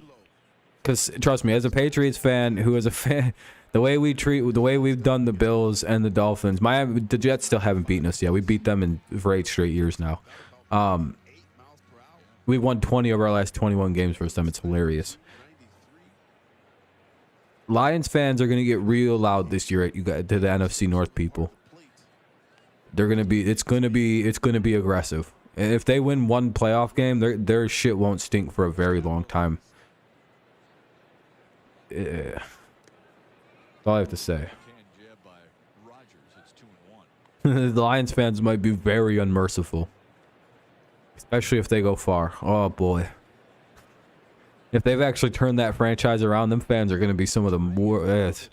I like the Lions, so I'm going to be fine with the fans. But if I wasn't a fan of that team, that fan base is going to be brutal to deal with. 3-1. Just based on how Bills and Dolphins fans have behaved. And Jets fans, too. The Vikings fans? Yeah, Vikings fans are... Yeah, I wouldn't mind Lions fans having something to be cocky. It's like Bengals fans. It's like, all right, it's nice to see some new faces in the NFL. I actually, like, low-key, I do like seeing new teams and fan bases pop up. Because it's like, all right, it's time for some of us to go away. The Patriots been in the picture too long. Let us fade away. Quit talking about us. Dude, Mac Jones will take a shit and it's national media story. It's like, what the fuck are we still doing in the news? Let us leave. Talk about the other good teams. What are the Bengals up to this offseason? I didn't hear a single story about Cincinnati all offseason. I've heard like 90 stories about the Patriots, and they might not get along the greatest. It's just like, well, who cares? We're not even a playoff team anymore. Leave us alone.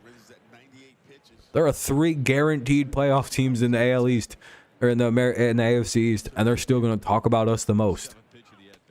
Ah, damn it. Oh, wait, no, we're pitching. I thought we were hitting for a second and we struck out looking.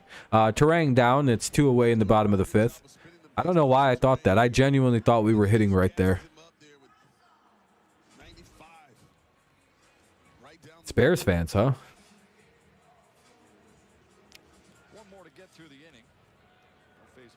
Oh, I forgot. Chicago and Green Bay has like a real rivalry, and Minnesota. I think Green Bay and Detroit just kind of like have this athletic rivalry where it's like, it's not that deep. We just would really start to like beating the Packers.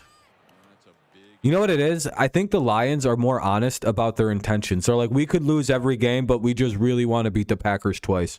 Maton, Carpenter, and Torkelson. Maton, Carpenter, and Torkelson do up here in the top of the 6th. Probably need some runs here. And I think Packers fans can respect the honesty, because Lions fans are just honest. We just don't like you guys because you always beat us. It is what it is. And our favorite thing to do is beat you guys. We're not trying to act like the Bears or Vikings fans are like, no, we're your equal. We are 100% your equals. My school in Minnesota, my boys and I have been... Oh, yeah, you're going to get hell. Yeah, I think that's why Lions and Packers fans don't really hate each other, because it's like, we understand what this is. We just really want to beat you guys. There's no other pretense to that we're better. We just want to steal too and ruin your season a little bit. Whereas Bears fans try to like intellectualize the games, and Vikings fans are like, no, we're just as good as them.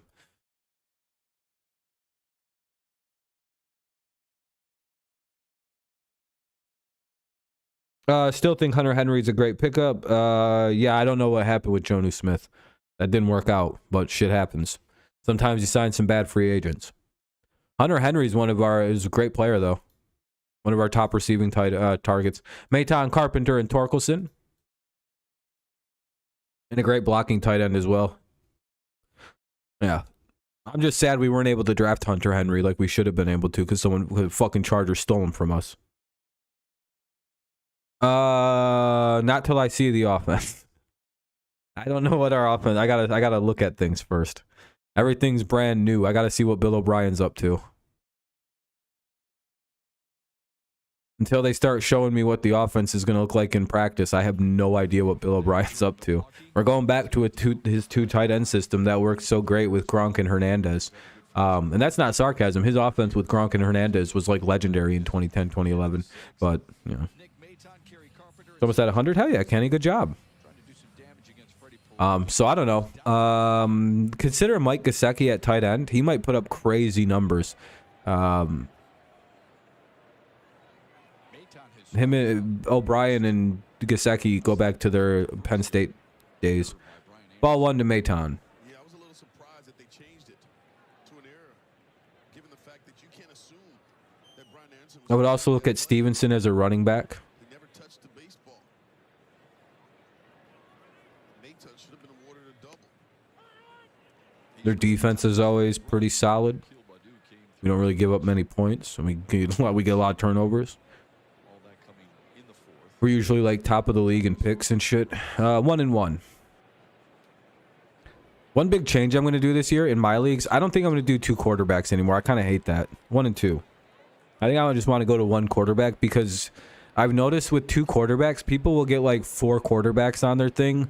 And there's always like 2 teams that are just screwed all season because they don't have the best, like they have 1 good quarterback and that's it.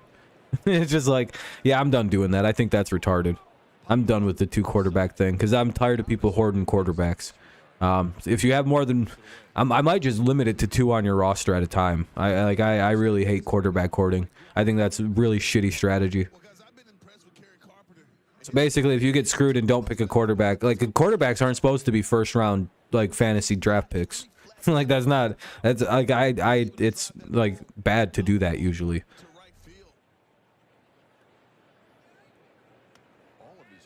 No, Kenny, I'm not saying you did, but there are a lot of people that'll just hoard all the fucking quarterbacks people need on like off weeks.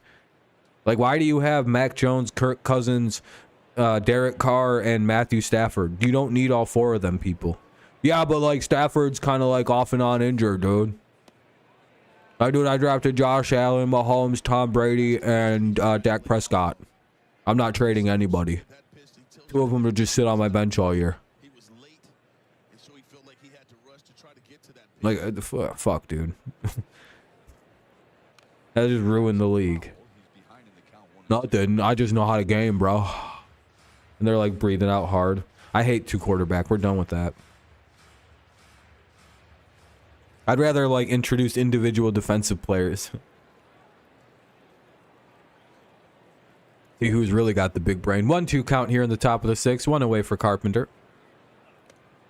I'm glad people agree with me on that a little bit. Well, it depends. Lions could want to take Bijan at 18. Trade away Swift. But I don't think that's the right move. Ah, damn it. Carpenter strikes out. I think the Lions should consider Brian Branch there. But that's my own belief. Maybe trade back a couple spots and grab Branch at like 21 or something. But I'm really big on Brian. I think Brian Branch is going to be really good. I wouldn't need, like, if the Patriots took Brian Branch, I'd be a very happy guy. I'd be like, all right, that's a W in the 1st round. At 14, we get the best safety in the class. Good to go. Fuck yeah. So I don't know. I think he's going to be a lot like Minka Fitzpatrick, Brian Branch.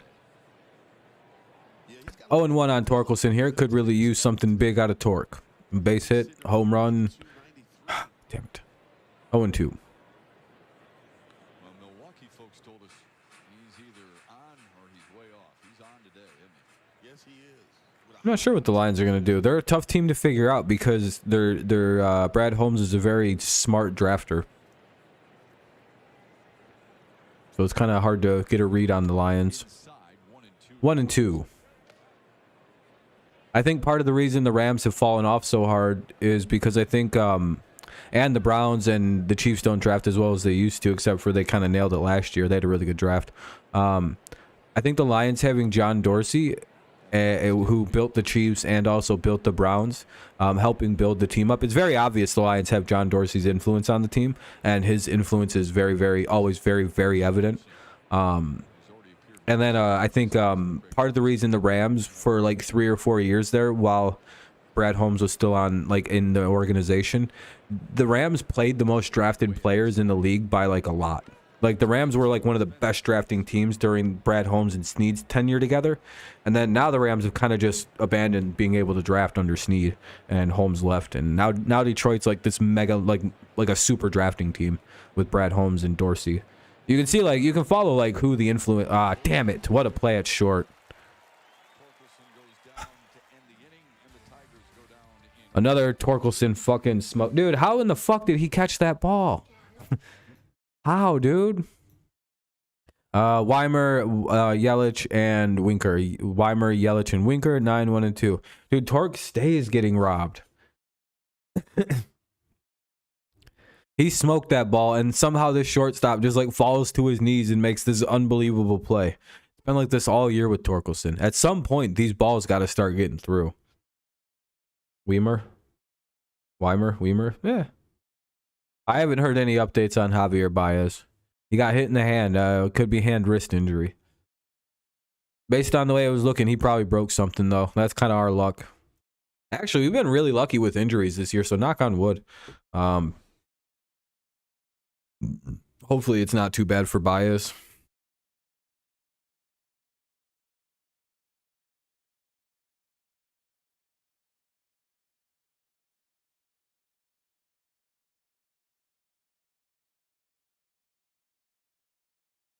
According to Real Pac-Man, he's getting D-Hop might be traded to the Bills or Chiefs tomorrow. Yeah, that's what I said. Those two teams make the most sense. He wants a Super Bowl. Why wouldn't he want to get to one of those two teams that are, very likely AFC Super Bowl contenders? Unless Mac Jones has anything to say about it. I will, though very, very unlikely. I will laugh hysterically if the Patriots wind up winning the AFC next year. Do you know how demoralizing that would be to the rest of the AFC if Mac Jones and the Patriots defense just comes through and dicks down the AFC East or the entire AFC again? They'd be like, "Oh, this is bullshit. We just thought we were done with this." Very unlikely, but it would be a very funny situation in my opinion.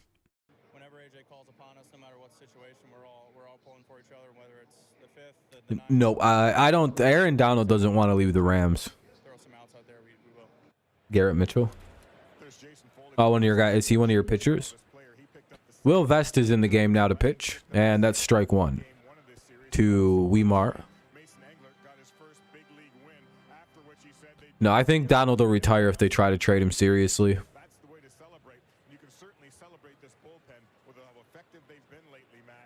Outfielder. Oh, well, I'm glad he's not playing. It sounds like he could hit. You want him to come to Pittsburgh? Yeah, I mean, I'm sure like he wouldn't want to just quit or not play anymore. But I'm he's been very vocal about not wanting to ever leave the Rams. You got to remember, he's one of those rare players that was I'm pretty sure he was drafted by the Rams when the Rams were the Rams, the Jeff Fisher Rams. Hey, we have 26 likes. If you haven't dropped a like on the stream yet, consider doing so. We're 6 over the like goal. See if we can get anywhere near 30. He's out for this. Ooh, that's not good. Rangers just got swept. Not good. So I think Donald has a severe attachment to the team that he probably considers his team because he built them. So I don't know if he ever wants to leave that team, especially since he brought them a Super Bowl. So and you got to see it through his point of view as I went to one of the shittiest teams in the league for multiple years, and then through my hard work I helped shaped and helped win a Super Bowl and bring us back up to this promised land. After he was pretty well skipped out on by 8 or 9 teams because he was 6 foot tall. Remember when that was the knock against the guy? Everyone's like, he's too little.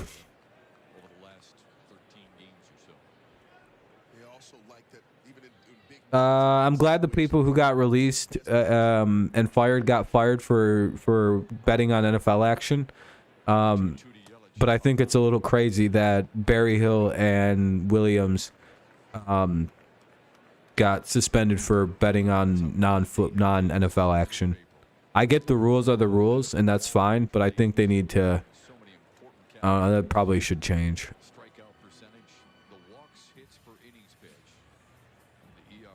But rules are rules. They're very strict on their gambling rules, so it is what it is. Maybe you shouldn't gamble if you're playing in the NFL. Just don't do it. That'll be ball 4. Yelich walks here with 1 away in the bottom of the 6th. Not idea, because here comes Winker with 1 on and 1 out. No, I think it's a bad idea that they're gambling. Generally, I don't think gambling's a good idea, but you know, people are gonna, you know, everyone likes their own things. Not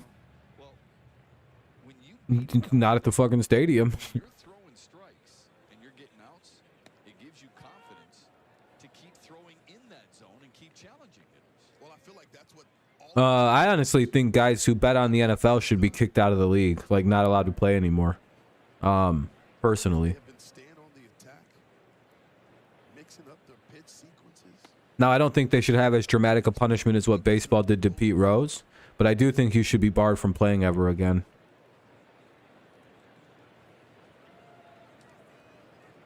Yeah, I feel it, Neil. I do relate to him, you know. But yeah, I do think that like playing in the NFL is a privilege, and if they say no gambling because it hurts our game, and if you start gambling on games, then I think you should be thrown out and not welcome back. 1-2 to the Milwaukee designated hitter.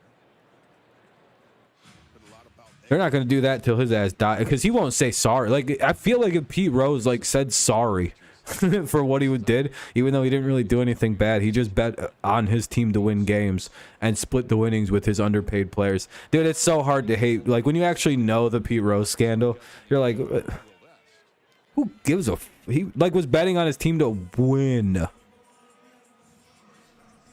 Like, yeah, I do agree that there's context that should be added.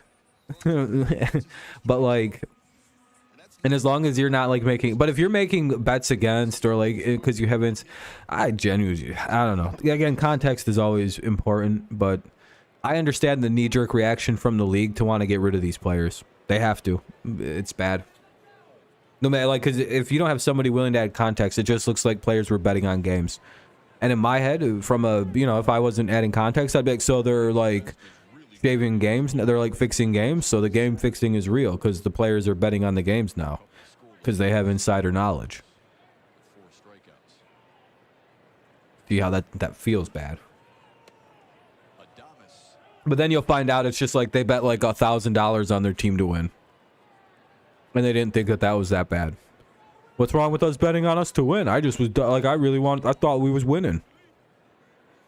He's been good since he's gotten called up. You know what I mean? Like, you, like, that doesn't seem as bad, but like you could get suspended for a year for that. Or you're injured and you're like, well, I hope my team wins. I'm going to put some money on the boys. The bullpen would take a hit when you lose guys like Joe Jimenez, You know, Soto. that's really against the rules. And I don't understand. Like, I think there needs to be context allowed in these bets as well. Otherwise, all bets look the same. Like they're like doing some foul shit. Or it's like, well, actually, he just bet like $30,000 on you guys to win. Oh, so like he played way better because he wanted to win some money? Well, yeah, but that's illegal.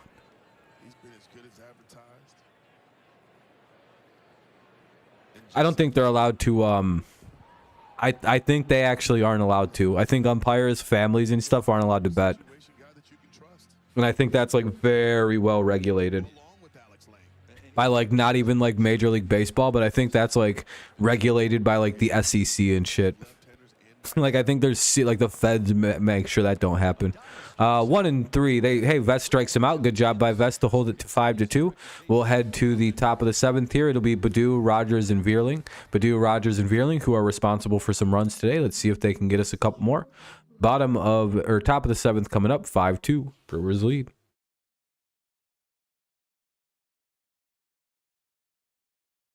Yeah, it's always like. Again, if the player just comes out, like with Calvin Ridley, it wasn't that big a deal. He was literally just betting on the Falcons to win games. Like, okay, I don't care about that. But like, we got to know that, because until I knew that, I had just assumed he was getting information from other teams and betting on other games and just kind of using his relationships that are very well established throughout the league to just get good information to bet on games. That's where my head went. And then it was like, well, he bet $1,000 on the Falcons to win. That's against the rule. Like in my head, I'm like, why is that even a problem? That seems fine. So what? He bet on his buddies to win. Like what? What insider information does he have that like the average Falcon, like, you know, that kind of stuff. But Yeah, no, more than likely, Neil. It's going to be posthumous with Pete Rose because he won't apologize. Bryce Wilson will come into pitch for Freddie Peralta here in the top of the 7th. So the Tigers do get to the bullpen now. Maybe they can make some damage. The game will be out in a moment. They're showing some old lady doing sign language. Actually, she might be doing gang signs. She might want to be careful. Her ops might see her on TV doing this. Why is she doing that? Does she live in a gated community where they can't get her? What gang is that, you think? That lady in the corner who was just kind of like flashing all them signs at us. That shit's disrespectful. I'm just trying to watch baseball.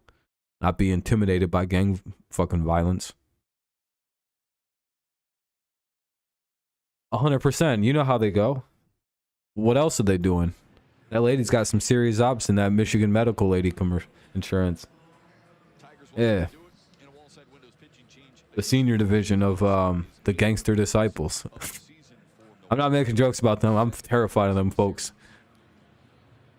They'd fucking tattoo me. They're like, I'd be made into squish. I don't even have any delusions on that. I'm just being silly about that lady doing sign language. Hey, Badu with another hit. That's into the gap. That's going to be down at least a double. Could be a triple with Badu's speed. They're going to hold him at second. They got there pretty quick. Hey, leadoff double by Badu. Let's see if we can maybe make this a 5-3 game here. Nice to see Badu coming to life a little bit.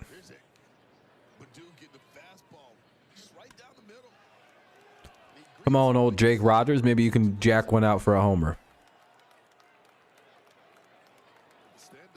All right. Pause on that, by the way. Man, he really cranked that one. Gave it a nice ride.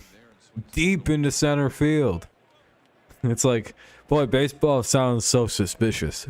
Why are these the verbs and why are these the verbs and adjectives we use for this game?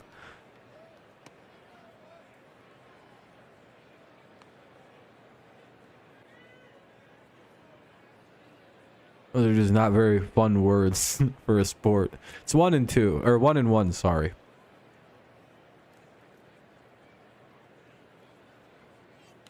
Now it's 1 and 2 on a foul tip. It's 1 and 2 to Jake Rogers. Yeah, and if you're Rogers here, you still want to play the game. Runner at second base, nobody out. Runner at second, nobody out. Third base, give Verlin a chance to knock him in. Maybe we can move over to third, and that would set up the sac fly. All right, good job by Rogers. That's going. That should be able deep enough to get the runner over. And Badu tags, and I don't think they really have a shot at even getting him. Nope. Oh, that was close. Whoo, Badu beat it.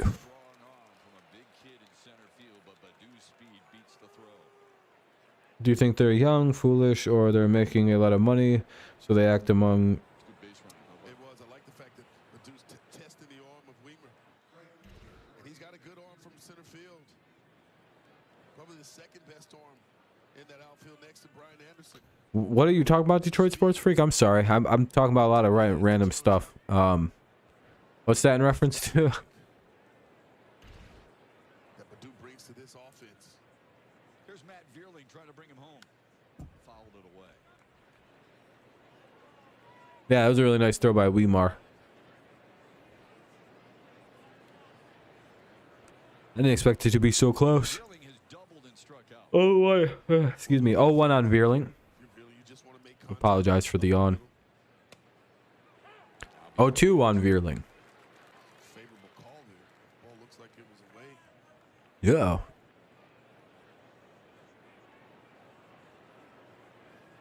But now This is the top half of the 7th inning here. contact here. The last thing you want is a strikeout. If you haven't dropped a like on the stream, consider doing so. It helps us out. Gets the stream out there to some people. Gets more people into the stream. All that YouTube mumbo jumbo. Plus, it just, it's a nice thing to do. Foul ball. Counter remain 0-2. Back in a second. Oh, I need to get up for a sec. Nice.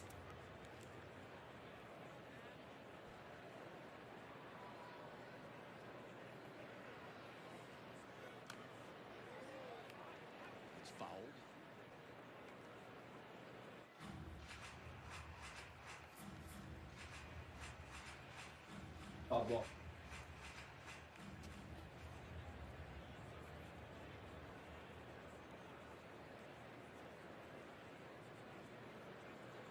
Oh, back to work. All right, man.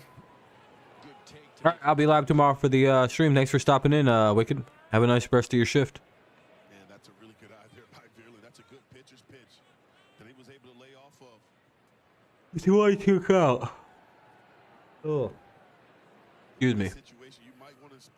1-2. That's strike 3. Fuck.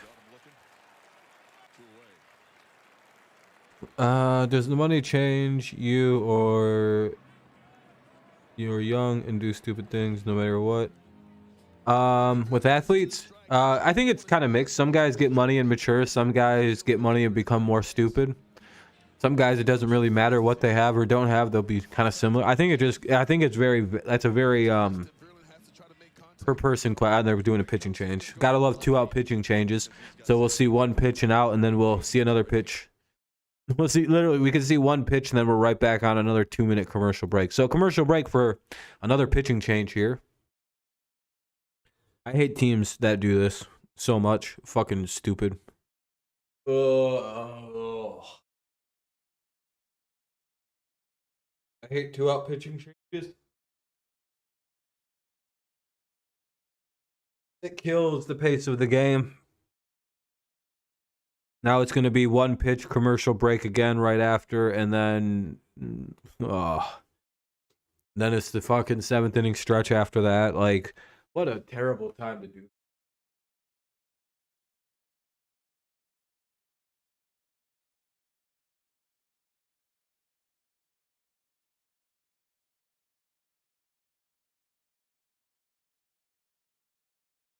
Yeah, I hate 2-out pitching changes, especially when it's in the 7th inning, the top of the 7th. It's like,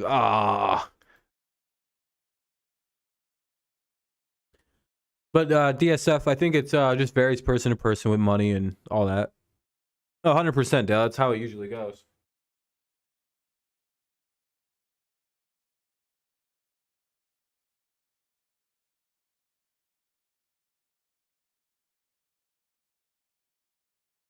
I hate it so much. Who's coming into pitch? Milner's coming into pitch.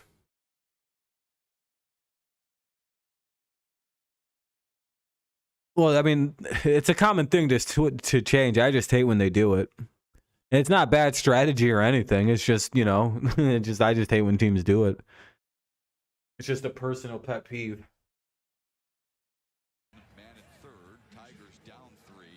As long as it's not like one pitch and one out, I genuinely don't like. It doesn't bother me as much if, like, you know. Yeah. If it's, as long as it's more than one pitch, I'm fine. It's just I hate the one pitch thing. It's like,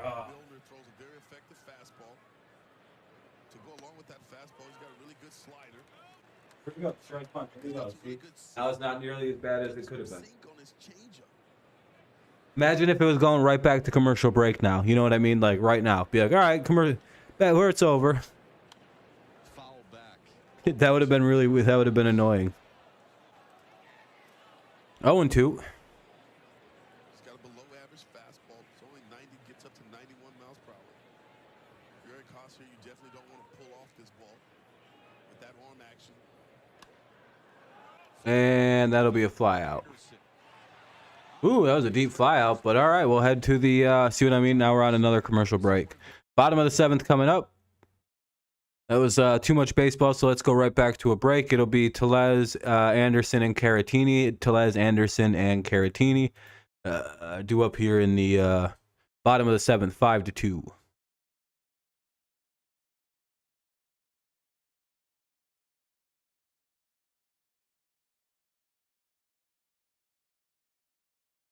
Ugh.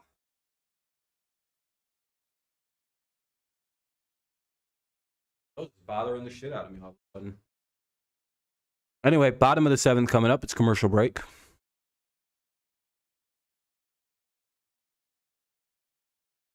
Ugh. Well, it's not looking so good. I don't know if we got the offense to score this many runs. Not today. We seem pretty flat. So if we scored all our runs.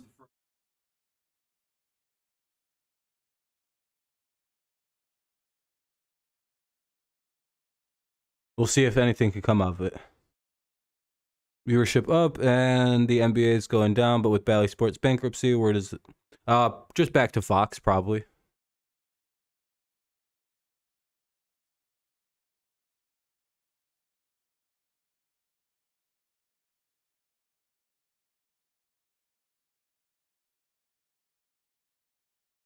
Or maybe they'll fucking let people pay for MLB TV and just watch it at, like, how, you know, they'll get rid of blackout rules and shit. I doubt it, but...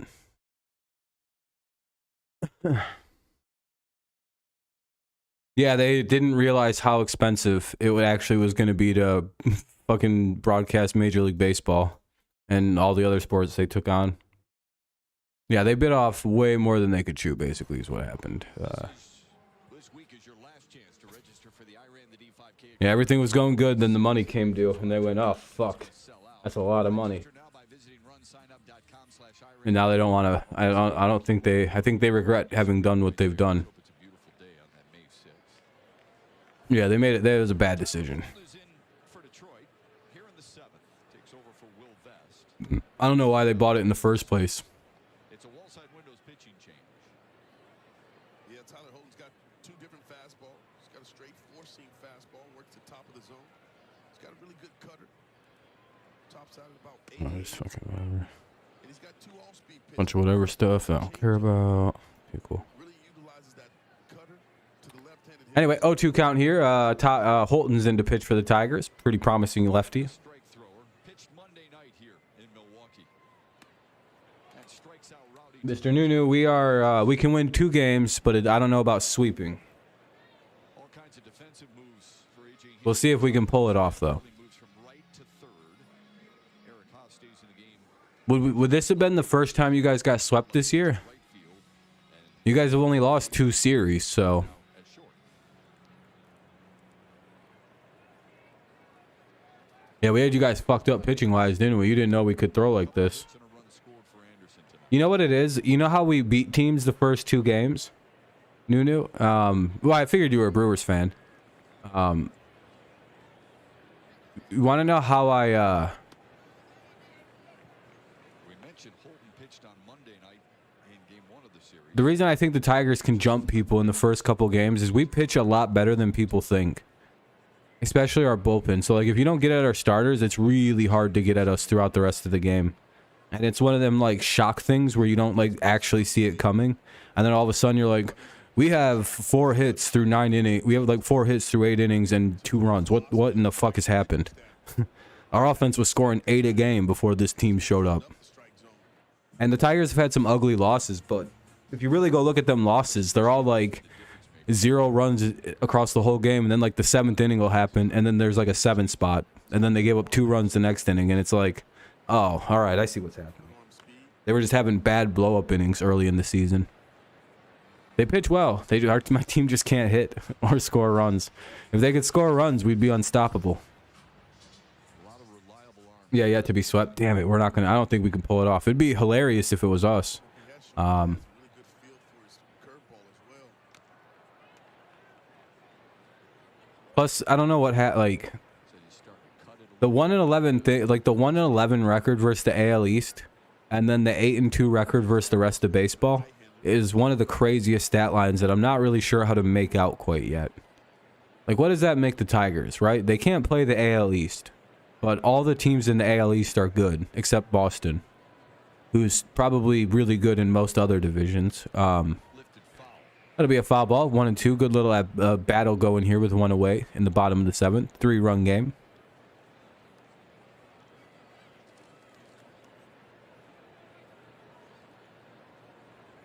Very odd. That was bothering the shit out of me. That should be the second out of the inning. And it is 2 down. Oh, Maton is playing short. Okay. So, yeah, they'll probably be calling up if Baez is significantly hurt. The Tigers will probably call up Justin Henry Malloy then, which will be pretty exciting. His first series could be tomorrow. Milwaukee scored 3 runs in the first. The big blow a 2-run single from Anderson, and then 2 more in the third. Yeah, I think so. We don't really score. We just don't score. We're really bad at scoring. But those are symptoms of a young team, Runs in the 4th. more so than a bad team. We just gotta figure it all out. 2-0 to the Milwaukee catcher.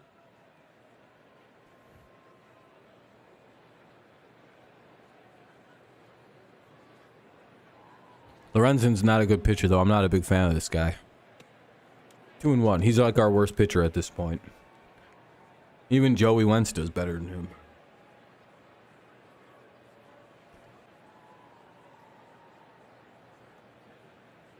Yeah. Well, our whole team is fucking, a bunch of underperforming veterans and mainly like second and rookies. What a job. Which I'm fine with. I'm glad to see our teams just embrace being young. I don't care watching young guys struggle. Faces coming out of that pen. The fact that we can compete against good teams, except the AL East, and even then we were competing against all those teams, except the Rays and the Red Sox. To Victor Caratini. Those were pretty desperate games. But the Toronto series, we could have won 2 of those, and we could have won every one of them Baltimore games if we could score. So, I don't know. Tigers aren't as bad as they feel like. Yankees bats came alive. Oh, they finally started scoring. Yeah.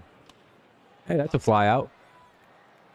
Tigers get out of the inning. It'll be Green, Scope, and Maton. Green, Scope, and Maton here in the top of the 8th. Top 8. Tigers trail 5-2. It'll be Green, Scope, and Maton. Guardians won. Oh, shit. You won the big start of the rookie. Hey, it's a commercial break. Gotta mute it. What do we got? 23 likes or 26? I can't remember what it was. Yankees spanked them. Well, that's good. Hey, we're at 28 likes. We might even hit up into the 30s today. I appreciate that, guys. Good looking out.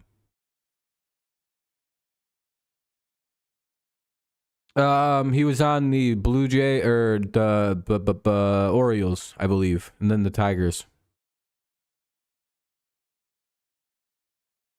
Finally, the Guardians won.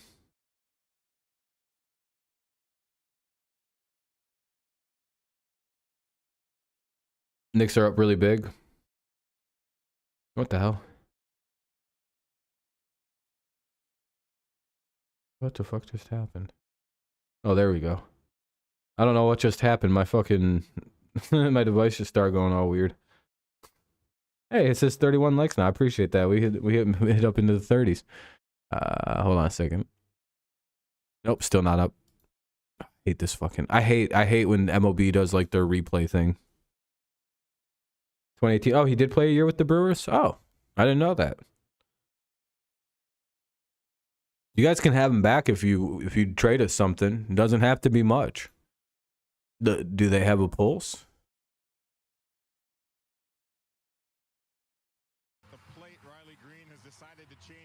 All right, let's see if Riley Green with his mustache can do anything. A nice home run here. I was for sure the Rockies was going to sweep. Oh, against Cleveland. I think it would work. Sure. So? I definitely think it would work. Good to see him roar back, I guess, but I would have preferred to see him lose. Helps us out. Nice pun there. I think in favor of how this could help or hurt the Tigers, so. You know, the little call. Ah, shit, a side armor. From the left side, we're not hitting this guy. You know what? I'm not sure. Maybe not. He hasn't Good luck, Tigers. I don't know if we can hit this. but it's coming soon. Milner. Keeps on hitting. Ball inside, 1-1. In 3 at-bats, a couple of groundouts and a hit. Can't get used to it right now. Weird ass angle from the left side. This ain't gonna happen for the Tigers. That'll be strike 2. Whatever. It's Green and then Scope and Maton. Tigers running out. 1-2 on Riley Green. 2-2 on Riley Green. It's 2-2 to him. Ball misses low, pretty far outside. Yeah, well, they tell you not to pitch low because it like hurts, like ruins your elbow. Grounds it foul.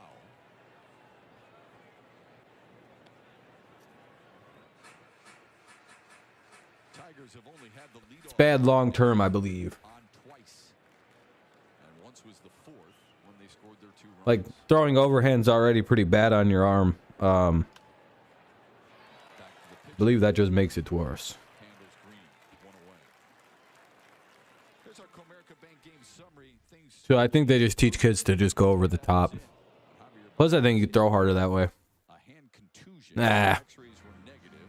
Oh, hand contusion. X-rays negative. Scope came in. Ooh, sounds like the Tigers got a small break on Baez. 2-run shot in the third to extend Milwaukee's lead to 5-0. But it is 5-2 with 1 away here in the inning. Here's Jonathan Scope. Detroit got 2 back in the fourth. Here's the pitch, and they'll call strike 1. Oh, this guy's useless. Can we please just get... Replaced Javier Baez, and he's 0 for 2. Like, we could DFA Scope and just bring up Henry Malloy. Now Ball 1. Yeah, this could be a good matchup for Jonathan Scope. Hit a home run, you bum. Given the arm slot of Milner. Why is Nevin about a bat? Ball well off of him. Oh, lefty. Son of a bitch. Hey, that's down the line. That'll actually be a double. Scope hustling for 2. Wow, Scope actually has a double there. What a nice little hit. Here in the 8th. Good sign for Jonathan Scope. Yeah, he Wow. makes adjustments in that batter's box again. I'd be pretty embarrassed if I was that pitcher. Movement with his mechanics, trying to get himself in Be covering up my face and shit. and against the left-hander. And that ball Yeah, hey man, I didn't mean that shit. I was just playing. Get back in the box, Scope. I was fucking around. you can pick that ball up well. Everything's coming into you. Jonathan Scope able to get the bat head out in front and keep that ball fair. That guy has the worst reflex. Did you guys, I don't know if you guys are watching, but did you just see that guy try to grab that baseball that was going by him in foul territory? He was like, Greg Counsell going back to his Jesus, another pitching change by Milwaukee. Jesus. All right, the Tigers are going to bring in a pinch hitter. It's going to be Tyler Nevin for whatever reason, and they're going to do a pitching change to counter. Oh,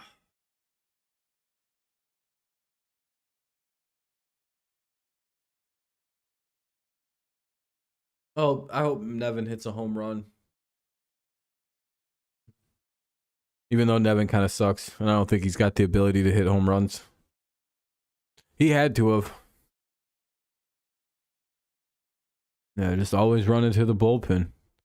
I know they're afraid of the Tigers' alpha prowess.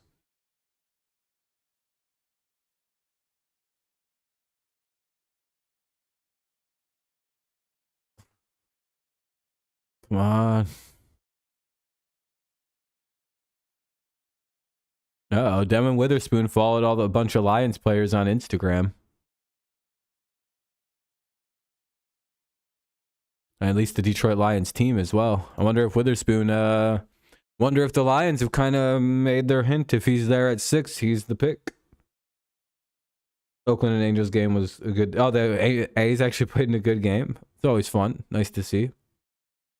So it sounds like the Lions could be, and Devin Witherspoon could be a thing come pick number 6. Is that a thing the Lions fans are okay with?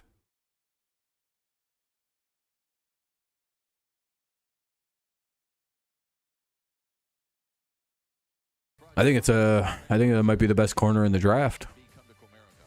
And by your Metro Detroit Chevy dealers. Put it in D&CY Chevy drives. The Motor City. Nice ceremony from Miguel Cabrera before the game today. Guess we'll see. Jacket from Harley Davidson. Doo-doo-doo. Donation to his foundation and a cheese head. I'll call you later, or maybe text you. Tyler Nevin stands in as a pinch hitter here with a runner on second and only 1 away, and he's facing Peter Strzelecki. Second straight appearance. All right, strike 1 Strzelecki. to Nevin, It's the 9th. who's going to get out in 3 pitches. 4-3 win.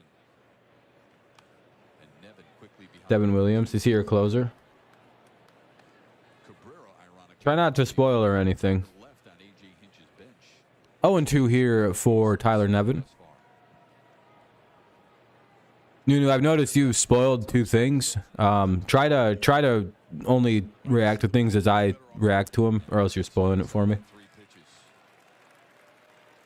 I'd appreciate that. Watch outs here today. Zeno.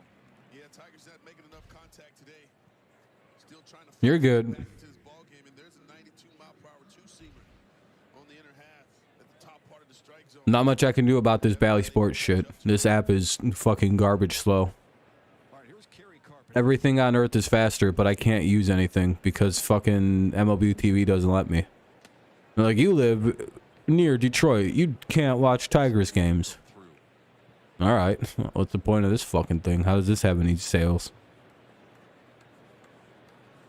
MLB TV might be the most useless thing ever created.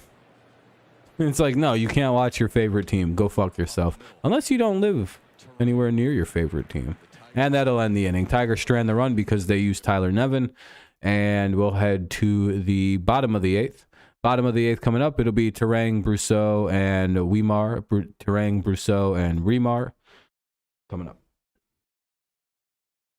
Yeah, MLB TV blocks out your home team. If you're in the home market or the home, you know, the say you live in like Iowa, you can't watch like 7 or 8 different teams play. Basically any team that you'd like, you can't watch. Yeah, it's kind of stupid. But say you're like someone who lives in, I don't know, Oregon, and you're a big time Tigers fan. You can watch every Tigers game. And I get why that works. Like in theory, that's pretty cool, right? It's pretty nice for international markets and for people who don't live in the home markets and they can't usually watch the games. But it's like, well, what about the people who don't want to play for cable? Make us pay $10 more a month for that cert. Like, there's a way they could do it. So like, they just charge $5 more if you want to buy from your home market, I guess. And I understand why that they like black out home markets, because they have very extensive TV deals that are a significant portion of what baseball makes, like baseball teams make, because those TV deals that they have are very lucrative. So you can kind of see why they're the word. Absolute missile from Terang. Damn, we're just doing full-time spoiling these days. Guess I'll have to start timing people out. I hope that isn't a spoil, Dale.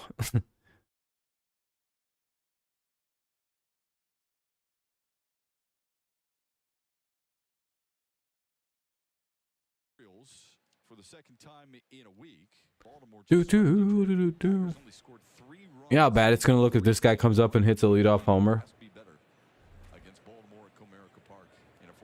Never mind. All right, ball one. No, ain't no way you're that far ahead.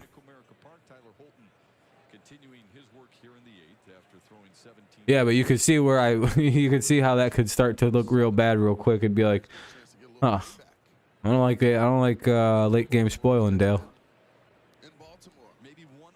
Especially since it's like not completely out of the realm, we can come back in this one. I figured you weren't. It's just when I'm so behind and there's not much I can do, it's like, please, people, don't do that. 1 and 2. No, you're fine. It's all good. It's all good. Terang doesn't have that in him anyway. Based on what I've seen over the last few days, this guy doesn't have very good power. He has a cool name, just no power. It's like Terang's our best power hitter. He's got 17 home runs. Yeah, football I'm a lot less forgiving. Baseball I'm a little bit more forgiving. Because again, you know, not every play is as important, and a few other things.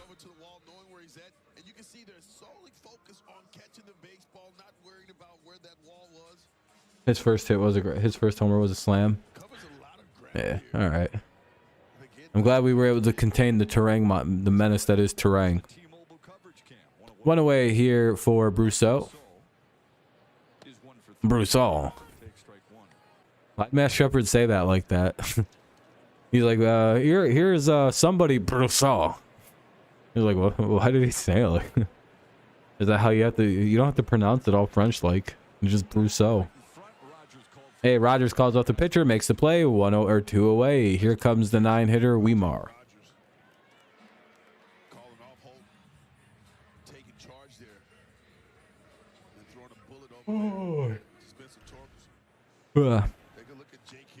Excuse me, I apologize for that.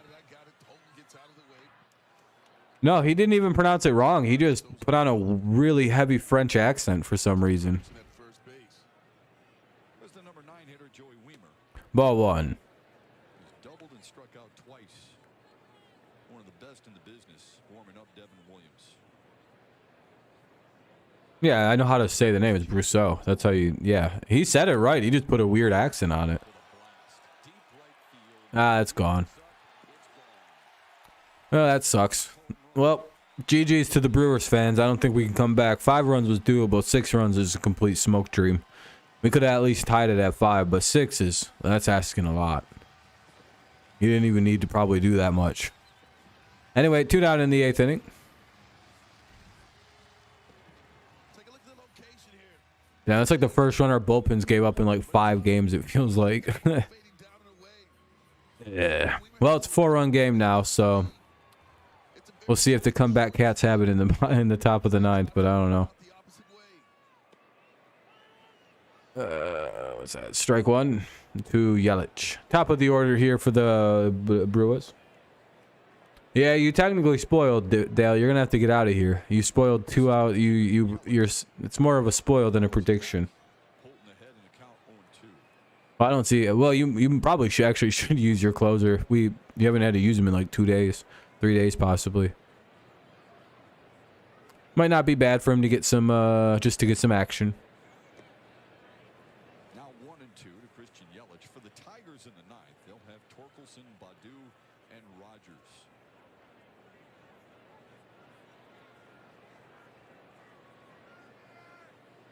One, 2 count. Bolton throws. Ball 2. Way to make it 2-2 to Yelich. Damn it. Yelich has been on base twice here today. Hit by a pitch in the first. He walked in the 6th. Bum, bum, bum, bum, bum, bum, bum. No hits in the series. It'll be ball 3, full count. Full count. Be right back in 2 seconds.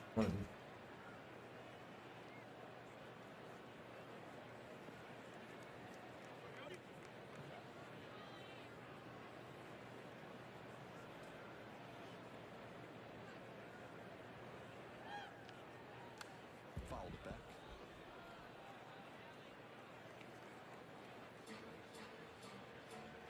Luke Voigt, a pinch hitter on deck for Milwaukee. Yeah, with the lefty on the mound. Craig Counsell goes. If Yelich gets on here. They won't get the chance. Holton strikes him out, ends the 8th. Milwaukee adds to their lead. It's now 6-2. Torkelson tries for a I'm back. in the 9th when we Damn it. I did not anticipate that. Torkelson, Badu, and Rogers. Torkelson, Badu, and Rogers due up here in the bottom of the inning. You were made to remember some. Or top half of the 9th anyway. It's a commercial break.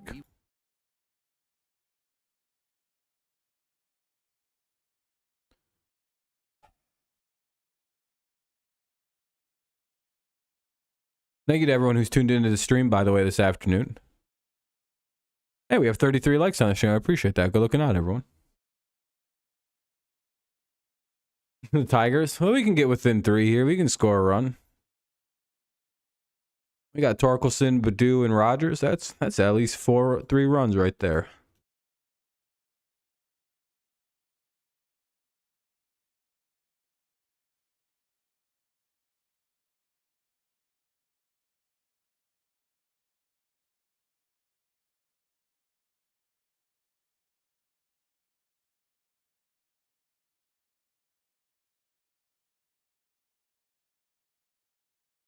Dun, dun, dun, dun, dun, dun, dun, dun, dun, dun.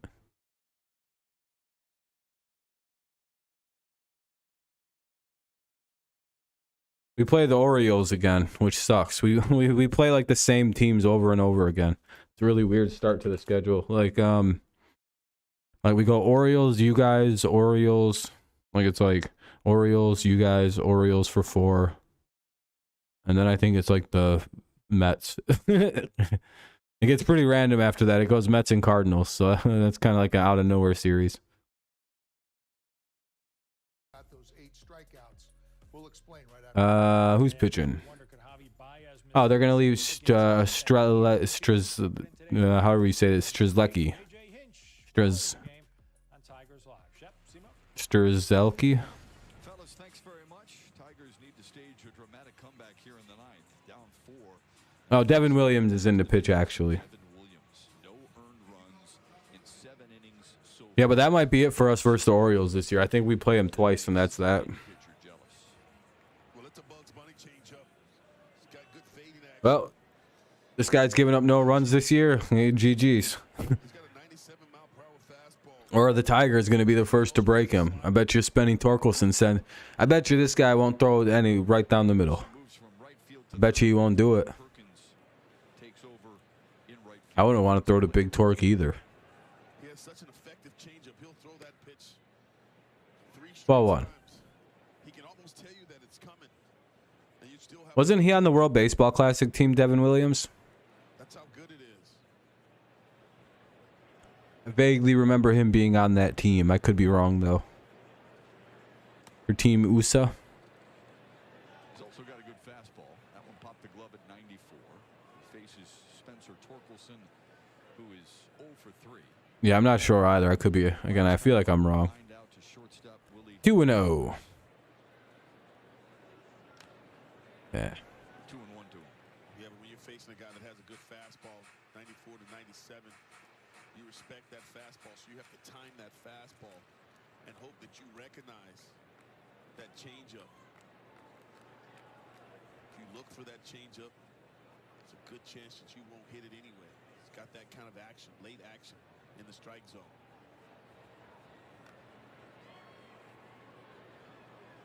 Two-1 and 2-2 now on Torkelson. Not idea. 2-2. He was. Yeah, I thought he was on the team. A few years ago, Devin Williams was named 2-2 full count, or the count is even. Hitter of the Year. Milwaukee at one point won it 3 years in a row, twice by Josh Hader, and then Devin Williams. Ball 1 or ball 3. 3-2 to Spencer Torkelson. Full count. Now it's a full count. And that's what I mean by that changeup. Again, I've always considered full count to also be an even one. Times here. I've always considered full counts and even counts to be the same thing because it's like, well, I mean, it's just next pitch wins the at bat. That feels more even than a 2-2. Williams and Hader combo. What happened to Hader? Just new team. And down goes Torque, 1 away. Here comes Badu. On Spencer Torkelson, and he swings He had a nice day. He's 2 for 3. Maybe Badu has another run somewhere in him. A couple of doubles, Another hit. an RBI, and a run scored. That'll be foul ball. Strike 1. Away. Traded to Padres. Well, at least you got the peak of him. Yeah, you got max value. Still doesn't really make up for it. A few years ago, Devin Williams was named the Rookie of the Year, the first to ever win it without making a start or notching a save. That's impressive. He's just a reliever and won Rookie of the Year. That's pretty crazy. No saves, no starts. Rookie of the Year pitcher. Dude sends one in the air, deep center field. That'll be the second out of the inning. Not looking so good for the comeback chances here. Now up is Rogers. 2 down in the bottom of the ninth, or top of the ninth. 6-2 Brewers lead. Doing good this year. Oh yeah, a little bit of an adjustment. Damn it, that doesn't look good. Well, GG to the Brewers fans. Fun series. Unfortunately, we weren't able to get a sweep. Looks like you guys avoided being swept by the Tigers, so good for you. We still take the series 2-1. Yeah, you guys win though. All right, GG's. As always, great game. It was good times. Fun series. Hopefully, we surprised the Brewers fans that we're not as bad as everyone says we are. But you guys win Game 3 decisively. So.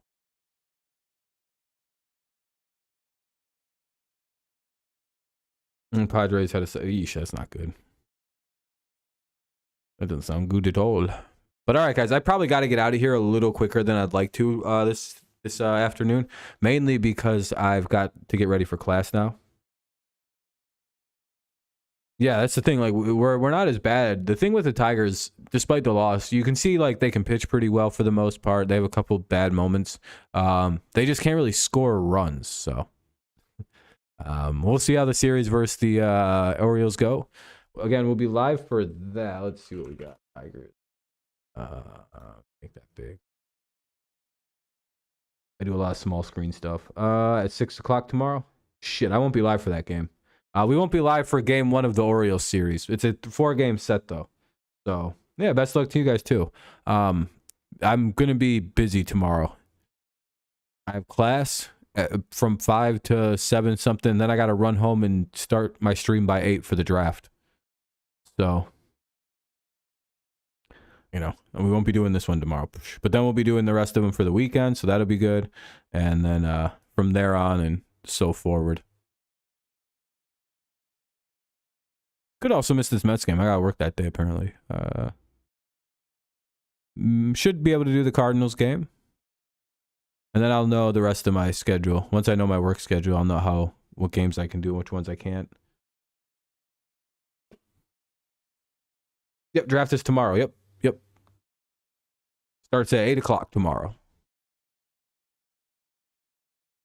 We'll be live for that. We'll be live. That should be pretty good. We might go live again this evening, just depending on when I get home from class and everything like that, for like a pre-draft like hangout or something. So maybe tune into that if you want to as well. But other than that, I'm going to get out of here. Thank you guys for another fun stream. Tigers, fortunately, not able to win, but you know. That sucks, Dale.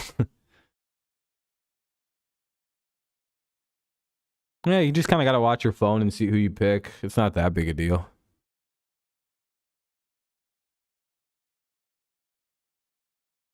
All right, though. I got to get out of here, guys. It's 4 o'clock, and I got to be out of here in like a couple hours. Oh, you can't have your phone? It's brutal.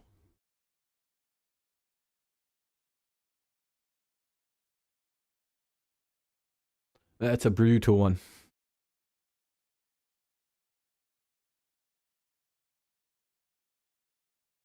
All right, though. I'm out of here. See you later, Danny.